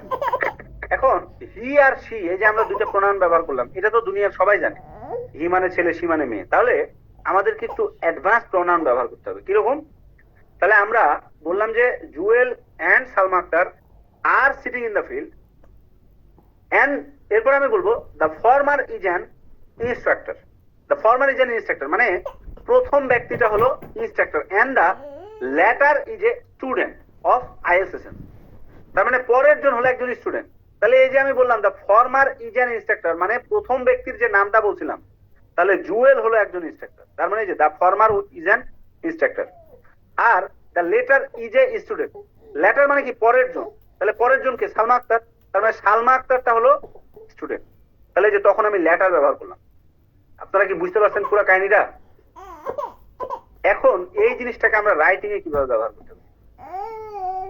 তাহলে আপনারা কি করবেন, মনে করেন আপনি এখানে দুইটা এলিমেন্ট নিয়ে কথা বললেন। মনে করেন আপনি বললেন যে অনলাইন গেমস 2004 সালে অনলাইন গেম ছিল, মনে করেন আপনি বললেন যে 15, এন্ড কনসোল গেম মনে করেন 2005 সালে ছিল হলো 6। তাহলে দেখেন প্রথমে বললেন অনলাইন গেম, পরে বললেন একই সেন্টেন্সে বললেন কনসোল গেম, পরের লাইনে আপনি লিখবেন দা ফর্মার ওয়াজ কিছু একটা, মানে এত ছিল ইন 2006 এ। ধরেন আপনি অনলাইন গেম 6 এ কত ছিল, ধরেন 8 ছিল। তাহলে আপনি ডাইরেক্ট আবার কি লিখছেন, নরমালি লিখছেন কিন্তু অনলাইন গেম, কিন্তু আমি এখানে অনলাইন গেম না লিখে কি লিখবো, দা ফর্মার। আপনি কি বুঝতে পারছেন আমার কথাটা? তাহলে আমি কি হলো, একই জিনিস রেপিটেটিভ দিলাম না, প্লাস একটা অ্যাডভান্স প্রোনাউন ব্যবহার করলাম, এটাতে আমার স্কোরটা বাড়বে। এই ছোটখাটো জিনিসগুলো না আমার স্কোরটা বাড়ে। এভাবে করে আমরা ফর্মার এন্ড লেটার ব্যবহার করি। গেল। এরপরে আছে হলো রেসপেক্টিভলি। রেসপেক্টিভলি মানে কি, একটার পরে একটা। আমরা যেটা ছোটবেলায় পড়ছিলাম যে যথাক্রমে, শুনছেন এই শব্দটা? যথাক্রমে মানে সিরিয়াল ওয়াইজ, যে এরা যথাক্রমে এরকম টাইপের মানুষ বা এরকম টাইপের ছেলে বা এরকম টাইপের এলিমেন্ট। তো এই যে যথাক্রমে বোঝানোর ক্ষেত্রে আমরা কি লিখবো, রেসপেক্টিভলি লিখবো। যেমন এখানে যেমন দেখেন আমি লিখছি John and Mary ate pizza and ice cream. তাহলে এখানে যদি আমি এই সেন্টেন্সটা বলি, তার মানে এখানে জন কি পিৎজা খাইলো না আইসক্রিম খাইলো? আপনি কি বুঝতেছেন? পিৎজাও খাইতে পারে, আইসক্রিমও খাইতে পারে, আবার ম্যারি পিৎজাও খাইতে পারে, আইসক্রিমও খাইতে পারে। কিন্তু আমি যদি বলি John and Mary ate pizza and ice cream respectively, তার মানে হলো যথাক্রমে খাইছে। তার মানে জন খাইছে পিৎজা আর ম্যারি খাইছে আইসক্রিম। আমার কথাটা কি বুঝতে পারছেন? এটা হলো রেসপেক্টিভলির কাজ, যথাক্রমের কাজ। এই জিনিসটা আমার কোথায় ব্যবহার হবে? মনে করেন পরীক্ষা আপনি দিতে দিতে টাইম আপনার ফুরাই গেছে প্রায়, আপনি দেখতেছেন আর মাত্র 3 মিনিট টাইম আছে, এর মধ্যে আমি অনেকগুলো ডেটা এখনো লিখেই নাই। তখন আমার উপায়টা কি? তখন আমি কি করবো, মনে করেন একসাথে 4টা এলিমেন্ট লিখবো। ধরেন আমি লিখবো mobile phone, comma online games, comma console game and handheld game or উমুক উমুক উমুক। ধরেন ওয়ার কত কত ছিল, মনে করেন একটা হলো 10%, একটা হলো 12%, একটা হলো 15%, আর একটা মনে করেন 40%। তাহলে এই 10% যে মোবাইল ফোনের, আরে 12% যে অনলাইন গেমের, আরে লাস্টের 40% যে লাস্টের হ্যান্ডহেল্ড গেমের, বুঝবে কিভাবে এক্সামিনার? এখানে তো আর আপনি মোবাইলের পাশে 10 লেখেন নাই, অনলাইন গেমের পাশে তো আর 12 লেখেন নাই। এই কারণে আমরা শেষে একটা রেসপেক্টিভলি লিখে দিই।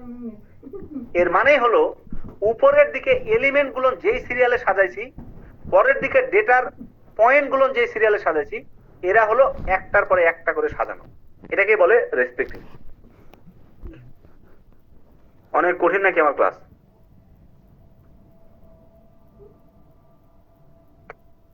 সবাই ক্লিয়ার? ওকে, এই ছিল মোটামুটি জিনিস। আচ্ছা, এখন মারাত্মক গুরুত্বপূর্ণ একটা জিনিস আপনাদেরকে দেখাবো। সেটা কি, আমি একটু উপরের দিকে যাই। আমি আপনাদেরকে এই স্ট্রাকচার নিয়ে যখন আলোচনা করছিলাম, আচ্ছা আপনাদের কি ক্লাস কি বোরিং লাগছে?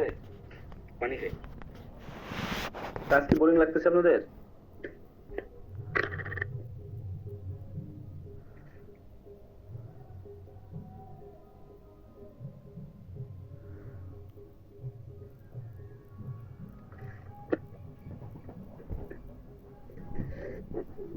দেখেন আপনাদেরকে আমি প্রথম দিন যখন ক্লাস করাছিলাম তখন আমি বললাম যে আপনারা একটা প্যারাগ্রাফ রাখবেন হলো কম্প্যারিজনের জন্য। কেন বলেছিলাম? কারণ হলো আপনারা যে কোনো প্রশ্নে যদি একটু অ্যানালাইসিস করেন, আপনারা দেখবেন যে শেষে যে এই কথাটা লেখা থাকে যে অবশ্যই তুমি টাস্ক 1 লিখতে গেলে মেক কম্প্যারিজন দেখাবা, অবশ্যই একটা করে কম্প্যারিজন তোমাকে দেখাইতে হবে, রাইট? সো আমরা কম্প্যারিজনের জন্য একটা আলাদা প্যারাগ্রাফ রাখবো, এবং আমি বলেছিলাম যে প্যারাগ্রাফটা আপনারা চেষ্টা করবেন যে অন্ততপক্ষে 7টা সেন্টেন্স লেখার চেষ্টা করা, ঠিক আছে? এখন এই যে আমি বললাম 7টা সেন্টেন্স আমরা কম্প্যারিজন লেখাবো, তাহলে আমরা কি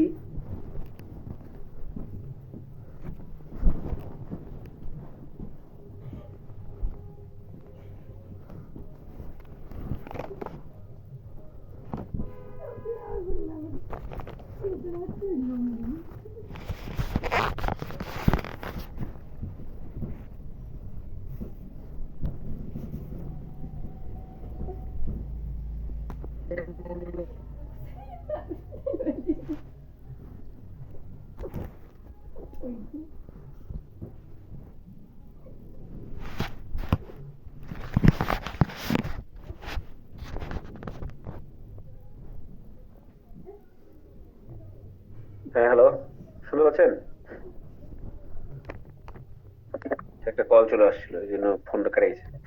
আচ্ছা দেখেন, আমি যেটা বলতেছি যে আমরা যদি একটা কম্প্যারিজন লিখি, তাহলে কম্প্যারিজনটা আমরা কিভাবে লিখবো? বললাম যে 7টা সেন্টেন্সে লিখবেন। এখন আপনি কি বারবার 7 সেন্টেন্স কি একই টাইপের স্ট্রাকচারে লিখবেন, নাকি 7টা সেন্টেন্স আমাদেরকে অন্তত পক্ষে 7 ধরনের স্ট্রাকচারে লেখার চেষ্টা করুন, 7 ধরনের ভেরিয়েশনে লেখার চেষ্টা করুন? তাহলে কি হবে? আমার ব্যান্ড স্কোরটা বাড়বে। তাহলে কিভাবে লিখবো? এই জন্যই মূলত এই স্লাইডটা। তাহলে আসেন দেখি, আমরা যখন ডেটাগুলোর মধ্যে কম্প্যারিজন দেখাবো, এই কম্প্যারিজন আমরা চেষ্টা করব 7টা ডিফারেন্ট জিনিসপত্র নিয়ে দেখানো। স্লাইড কেমন আছে না গেছে গা? স্লাইড দেখা যাচ্ছে না। এই তো বুঝতে পারিলাম।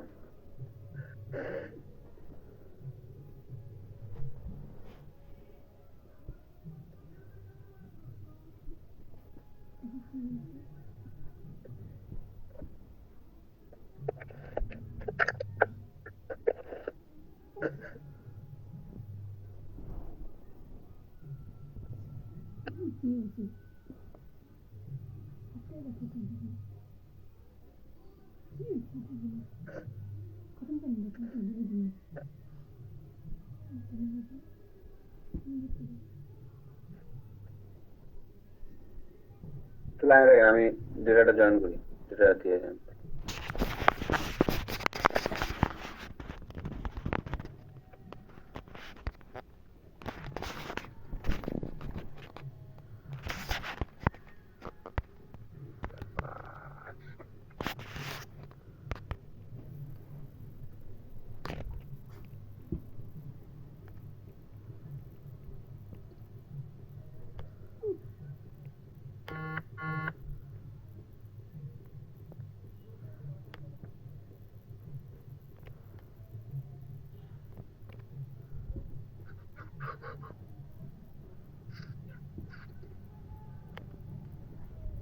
আজকের ফাইল কিন্তু অনেকগুলো ফাইল, পড়া কম বাট ফাইল বেশি। আপনাদেরকে মেন থিমটা আমি ধরা দিতেছি, এরপরে আমি একটা হিউজ ফাইল দিব। আপনাদের কাজ হলো রাতের মধ্যে সবগুলো ফাইল দেখে তারপরে ঘুমাবেন। পড়া কখনো জমায় রাখবেন না, তাহলে কিন্তু কালকের পড়ার সাথে আবার দেখবেন যে এই পড়াগুলো জমে গেছে, আলটিমেটলি আপনারা কুল কিনারা পাবেন না। অ্যাডজেক্টিভ নাউনের যেমন অনেকগুলো কম্বিনেশন আছে, ওগুলো সব একদম ঠুটস্থ করে ফেলবেন যেন রাইটিং লেখার সময় এগুলোকে ইউজ করতে পারেন।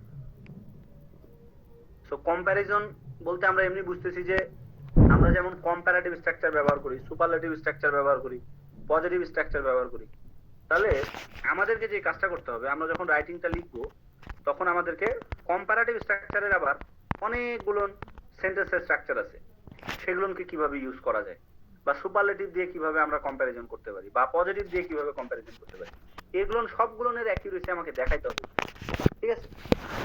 তাহলে আসেন আমরা মোটামুটি 3টা খুবই গুরুত্বপূর্ণ সেন্টেন্সের স্ট্রাকচার শিখি। এখন দেখা যায় স্ক্রিন দেখা যায়? ওকে। সো প্রথম আমরা যে জিনিসটা শিখবো সেটা হলো, এই যে দেখেন এখানে লেখা আছে অ্যাজ কম্পেয়ার টু। এর মানে হলো একজন আরেকজনের চেয়ে বুঝাইতে। ঠিক আছে? চেয়ে বুঝাইতে আমরা কি ব্যবহার করতে পারি? চেয়ে বুঝাইতে। খেয়াল করেন, আমি এখানে লিখছি this year's profits are much higher as compare to last year's. দেখেন তাহলে এখানে মেন কম্প্যারিজন আসলে কার সাথে কার? এখানে বলতেছি this years profit last years এর প্রফিটের চেয়ে কি ছিল? মাচ হায়ার ছিল, বেশি ছিল। তার মানে এখানে কম্প্যারিজন মূলত আমি করলাম দিস ইয়ার্স এর সাথে লাস্ট ইয়ার্স এর। তাহলে এই যে একটার চেয়ে একটা, একটার থেকে আরেকটা, এরকম যখন কন্ট্রাস্ট বুঝাবো তখন আমরা মাঝখানে অ্যাজ কম্পেয়ার টু ব্যবহার করব। বুঝছেন আমার কথা? তাহলে আপনারা এই ডেটাতে কিভাবে অ্যাজ কম্পেয়ার টু ব্যবহার করতে পারেন? এটা দুই ভাবে করতে পারেন। একটা হলো সালকে যদি ফিক্স রাখেন। আচ্ছা, নতুন একটা ডেটা দেখাই, এটা তো পচে গেছে। ধরেন আপনি এখানে মনে করেন আপনি বাস্কেট বলের সাথে ব্যাডমিন্টনের কম্প্যারিজন দেখাবেন। তাহলে আমি দেখাবো বাস্কেট বলে ওয়াচিং এলিমেন্টটা কত ছিল আর ব্যাডমিন্টনে ওয়াচিং এলিমেন্ট কত আছে। তাহলে এই যে এটার সাথে এটাকে যে কম্প্যারিজন করছি, এটাই হলো এর চেয়ে এর, বাস্কেট বলের চেয়ে ব্যাডমিন্টনের। তখন আমরা কি ব্যবহার করবো? এই যে অ্যাজ কম্পেয়ার টু। ক্লিয়ার? একইভাবে আমরা যদি মতই ব্যবহার করি, মতই মানে একজন আরেকজনের মতই, একজন আরেকজনের মতই খারাপ, একজন আরেকজনের মতই ভালো, এরকম মতই ব্যবহার করলে আমরা ব্যবহার করব অ্যাজ কম্পেয়ার্ড উইথ। তাহলে দেখেন mortality rates are lower for women as compared with men, মানে ছেলেদেরও মরালিটি রেট নাই, নৈতিকতা নাই, মেয়েদেরও নৈতিকতা নাই, দুইটাই কি লোয়ার, কমা। এই যে সিমিলারিটি বুঝাইতে আমরা অ্যাজ কম্পেয়ার্ড উইথ ব্যবহার করব। এখন এটা আমরা কিভাবে সেন্টেন্সে ব্যবহার করব? তাহলে অ্যাজ কম্পেয়ার্ড উইথ মানে কি মতই। তাহলে আমাকে দেখতে হবে এই চিত্রের মধ্যে কোন জায়গায় মতই টাইপের জিনিস আছে। বলেন তো কেউ একজন দেখে দেখে বুঝতে পারেন কি মতই কোন জায়গায় আছে? ভাই বাস্কেটবল আর ব্যাডমিন্টন। বাস্কেটবলে দেখেন এখানে হলো 25, এই যে এটা হলো 25, ব্যাডমিন্টন এটাও কিন্তু হলো 25। আপনারা যখনই কোনো একটা চিত্র সলভ করতে যাবেন দেখবেন যে এরকম সমান ডেটা পাবেনই কোথাও না কোথাও। তো সমান ডেটা যখন পাবেন, মানে তুলনা মানে যে শুধু ডিফারেন্সের তুলনা, নট নেসেসারি। তুলনা হলো দুই প্রকার, লিখে রাখেন। তুলনা হলো দুই প্রকারের তুলনা। একটা হলো ডিফারেন্সের তুলনা, মানে মিল নাই, আর একটা হলো সিমিলারিটিজের তুলনা। সিমিলারিটি বুঝতে পারছেন? সিমিলার এর তুলনা। সেই যে এখানে যে তুলনা করতেছে এটা কিন্তু সিমিলারিটিজের তুলনা। এটাও 25, এটাও 25। এরকম সিমিলারিটিজ হলে আমরা ব্যবহার করব অ্যাজ কম্পেয়ার্ড উইথ। তাহলে দেখেন এটা একটা সেন্টেন্স, এটা একটা সেন্টেন্স, 7 সেন্টেন্সের মধ্যে 2টা সেন্টেন্স কিন্তু আমার লেখা শেষ। আর একটা জিনিস আপনারা লিখতে পারেন, সেটা হলো অ্যাজ অপোজ টু।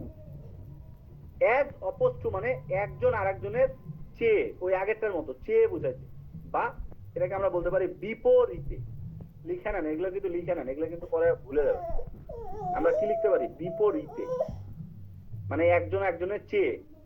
কিরকম দেখেন, the restaurant serves vegan cuisine as oppose to the traditional meat based dishes.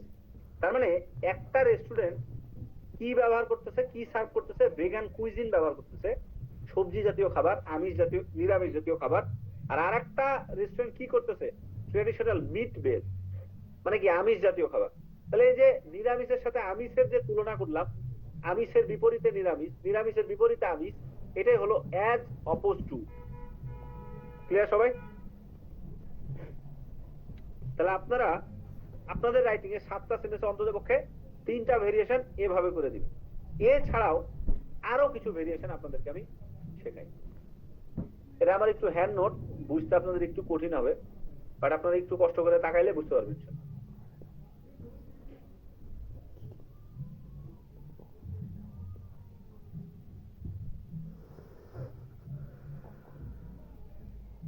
আমি হাতে লেখা, এগুলো সব আমার হাতে লেখা।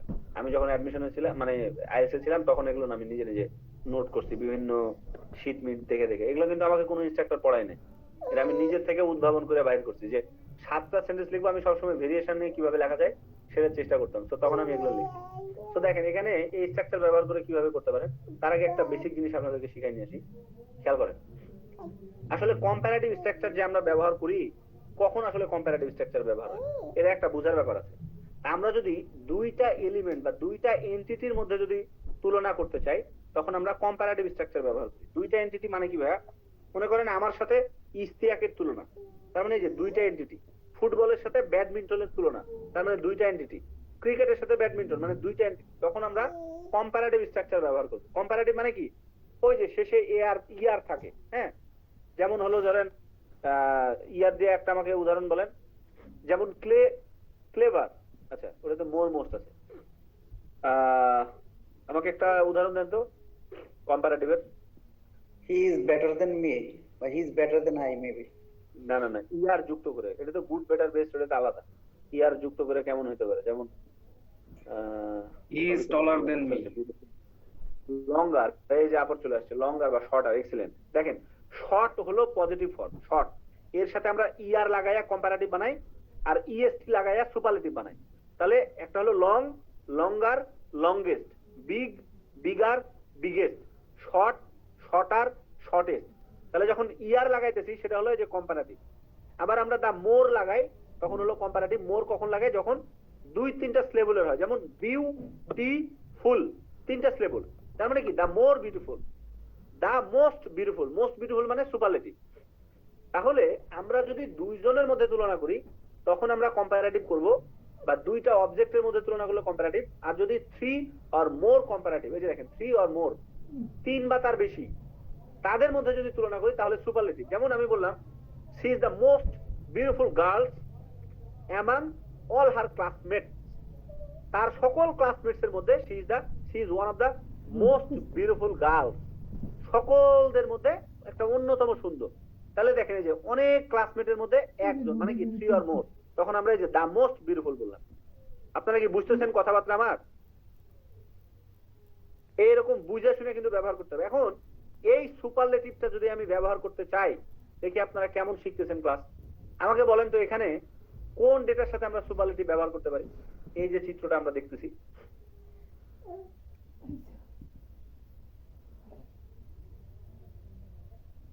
ফুটবল এবং ফিশিং এর মধ্যে আমরা সুপারলেটিভ ইউজ করতে পারি। কেন? ফুটবলে পার্টিসিপেটিং যে আছে এবং ফিশিং এ যে পার্টিসিপেটিং আছে, পার্টিসিপেটিং এটা কি? কিন্তু ট্যালেন্ট আছে, এ কিন্তু বুঝতে পারছে। আপনারা খেয়াল করছেন জিনিসটা? দেখেন এখানে কিন্তু দুইটা বার, দুই ধরনের বার, একটা হলো পার্টিসিপেটিং এর বার আর একটা হলো ওয়াচিং এর বার। তাহলে সে বললো ফুটবলে একটা ইউজ করতে পারি, কেন? কারণ ওয়াচিং এলিমেন্টটা দেখেন এই কিন্তু সবচেয়ে বড় বার, এর চাইতে এই প্রথম বার কিন্তু আর বড় নাই, আছে এর কাছাকাছি একটা বার হর্স রাইডিং, সেটা কিন্তু ওর মোটামুটি সমান বা একটু নিচে, সামান্য নিচে। তাহলে এটা কিন্তু হাইয়েস্ট বা দা বিগেস্ট বলতে পারি। অথবা এই ফিশিং এর ক্ষেত্রে দ্বিতীয় যে বারটা, পার্টিসিপেটিং এর বার, এটা কিন্তু সবচেয়ে বেশি আছে, এটাও কিন্তু আমরা হাইয়েস্ট হিসেবে ব্যবহার করতে পারি বা বিগেস্ট হিসেবে ব্যবহার করতে পারি, রাইট? বা লার্জেস্ট হিসেবে ব্যবহার করতে পারি। এই জন্য সুপারলেটিভ এই সকল এলিমেন্টের মধ্যে সবচেয়ে বেশি, সকল এলিমেন্টের মধ্যে ওয়াচিং বেশি, সকল এলিমেন্টের মধ্যে পার্টিসিপেটিং বেশি, তখন কিন্তু আমরা এই সুপারলেটিভটা ব্যবহার করতে পারি। ক্লিয়ার সবাই? সেই যে 3 অর মোরের ভিতরে যখন সবচেয়ে বেশি বুঝাবো তখন আমরা সুপারলেটিভ। তাহলে এই যে দেখেন চিত্র দেখে এখন আমি সুপারলেটিভের রুলসটা জানি বলে ডেটা কিন্তু আমাকে খুঁজতে হইতেছে না। আপনি রুলস জানেন বলে কিন্তু ডেটার দিকে তাকাইলে বুঝে বলতেছেন যে এর সাথে এটা ব্যবহার করতে হবে। ক্লিয়ার? এখন দেখেন তাহলে কম্পারেটিভ আমরা কি কি স্ট্রাকচারে ব্যবহার করতে পারি, যদি আপনারা চাইলে বাড়িতে পড়ে নিতে পারবেন, তাও আমি একটু হালকা দেখাই দিই। তাহলে স্ট্রাকচারটা হলো সাবজেক্ট দিবেন, এখানে একটা ভার্ব দিবেন, ভার্বটা টিআরই মানে যে প্রেজেন্ট অথবা পাস্ট। প্রেজেন্ট হলে এখানে যেমন হ্যাজ দিয়েছি, তাহলে এটা যদি পাস্ট হতো তাহলে আমি কি দিতাম? হ্যাড দিতাম। এটা তো আপনারা বুঝতেছেন। এখানে দিবেন নাম্বার মাল্টিপুল। নাম্বার মাল্টিপুল মানে কি? 2 গুণ, 3 গুণ, 4 গুণ এরকম বুঝাইতে। তাহলে আপনি 2 গুণ মানে টয়েস, থ্রাইস, হ্যাঁ, বা 3 টাইম এরকম। এরপরে আমরা কি ব্যবহার করব? অ্যাজ ব্যবহার করব। এরপরে একটা অ্যাজ ব্যবহার করব, যেখানে একটা অ্যাজ, এখানে একটা অ্যাজ। মাঝখানে আমরা যদি গণা যায় তাহলে ব্যবহার করব ম্যানি। এই যে ম্যানির পরে একটা নাউন বসবে, ম্যানি মানে গণনা করা যায়। যেমন ম্যানি রেকর্ড, রেকর্ড কিন্তু গণনা করা যায়। সচিন কয়টা সেঞ্চুরি মারছে? 100টা, গণা যায়। তারপরে সচিন খাওয়ার আগে যে ভাত খেয়ে নামতো, যেমন শামীম পাটোয়ারি ভাত খেয়ে নামে, এই জন্য সে আউট হয়ে যায় বাউন্ডারি লাইনে। তাহলে এই যে ভাত খেয়ে নামে, ভাত তো আর গুণা যায় না, তাহলে আমরা মাছের পরে এই যে এখানে ভাত, রাইস লিখবো। তাহলে যেটা গুণা যায় না তার আগে আমরা মাছ ব্যবহার করবো, বুঝছেন? এই জন্য মাছের নিচে যে একটা টান দেওয়া আছে। তাহলে কখন মাছ, কখন ম্যানি, যদি গণা যায় ম্যানি, গণা যায় না মাছ। এরপরে আমরা একটা অ্যাডজেক্ট ব্যবহার করবো, নাউন ব্যবহার করবো, যে মাছ অমুক অথবা ম্যানি অমুক। তারপরে নাউন ফ্রেজ, যেমন এখানে আই হ্যাড লাস্ট ইয়ার। তাহলে এখানে কি করলাম? Jerome has toys as many as records I had last year. আমি গত বছর যে রেকর্ড করছি তার সাথে ডাবল রেকর্ড করছে কে? জেমি, দ্বিগুণ করছে। একইভাবে এটা স্ট্রাকচার কি? সাবজেক্ট, তারপরে ভার্ব ব্যবহার করব, সাবজেক্ট ওয়াইজ ভার্ব। এখানে যদি ডায়মন্ড একটা আছে কারণে ইজ ব্যবহার করলাম, যদি এখানে বেশি থাকতো তাহলে আমি এখানে আর ব্যবহার করতাম। এরপরে কম্পারেটিভ ডিগ্রি। কম্পারেটিভ ডিগ্রি কি? নরমালি এখানে লং, লঙ্গার, লংগেস্ট হইতো, লঙ্গার হইতো। তাহলে এখানে যেহেতু বেশি সিলেবল, এক্সপেনসিভ, এই কারণে এখানে মোর যুক্ত করছি, মোর এক্সপেন্সিভ। এরপরে নিয়ম হলো দেন অল আদার ব্যবহার করা। তাহলে দেন অল আদার ব্যবহার করে অবশ্যই এই নাউনটা প্লুরাল হবে। দেখেন এখানে কিন্তু মেটাল লিখি নাই, মেটালস লিখছি। মেটাল লিখলে কিন্তু এটা গ্রামাটিক্যালি এরর হয়ে যাবে, কারণ এখানে অল আছে। অল, ফিউ, সেভারেল, মেনি এই টাইপের জিনিস থাকলে যে নাউনটা থাকে সেটা সাধারণত প্লুরাল হয়, এই কারণে অল আদার আছে। এখানে আমরা মেটালস লিখবো। একইভাবে আরেকটা স্ট্রাকচার লিখতে পারি কম্পারেটিভ ডিগ্রি। এখানে সাবজেক্টের ওয়াইজ এখানে ভার্ব হবে, যেমন এখানে the salary of a professor, the salary একটা সিঙ্গুলার বোঝাচ্ছে, দা স্যালারি, এই জন্য এখানে ইজ ব্যবহার করছি। তারপর এখানে কম্পারেটিভ ডিগ্রি যে হাইয়ের সাথে ইয়ার যুক্ত হয়েছে, হায়ার, মাঝখানে একটা দেন, এখানে একটা রুলস আছে, সেটা কি এখানে কি দ্যাট অফ হবে নাকি দোজ অফ হবে, এটা হলো ইম্পর্টেন্ট। দ্যাট অফ কখন হবে?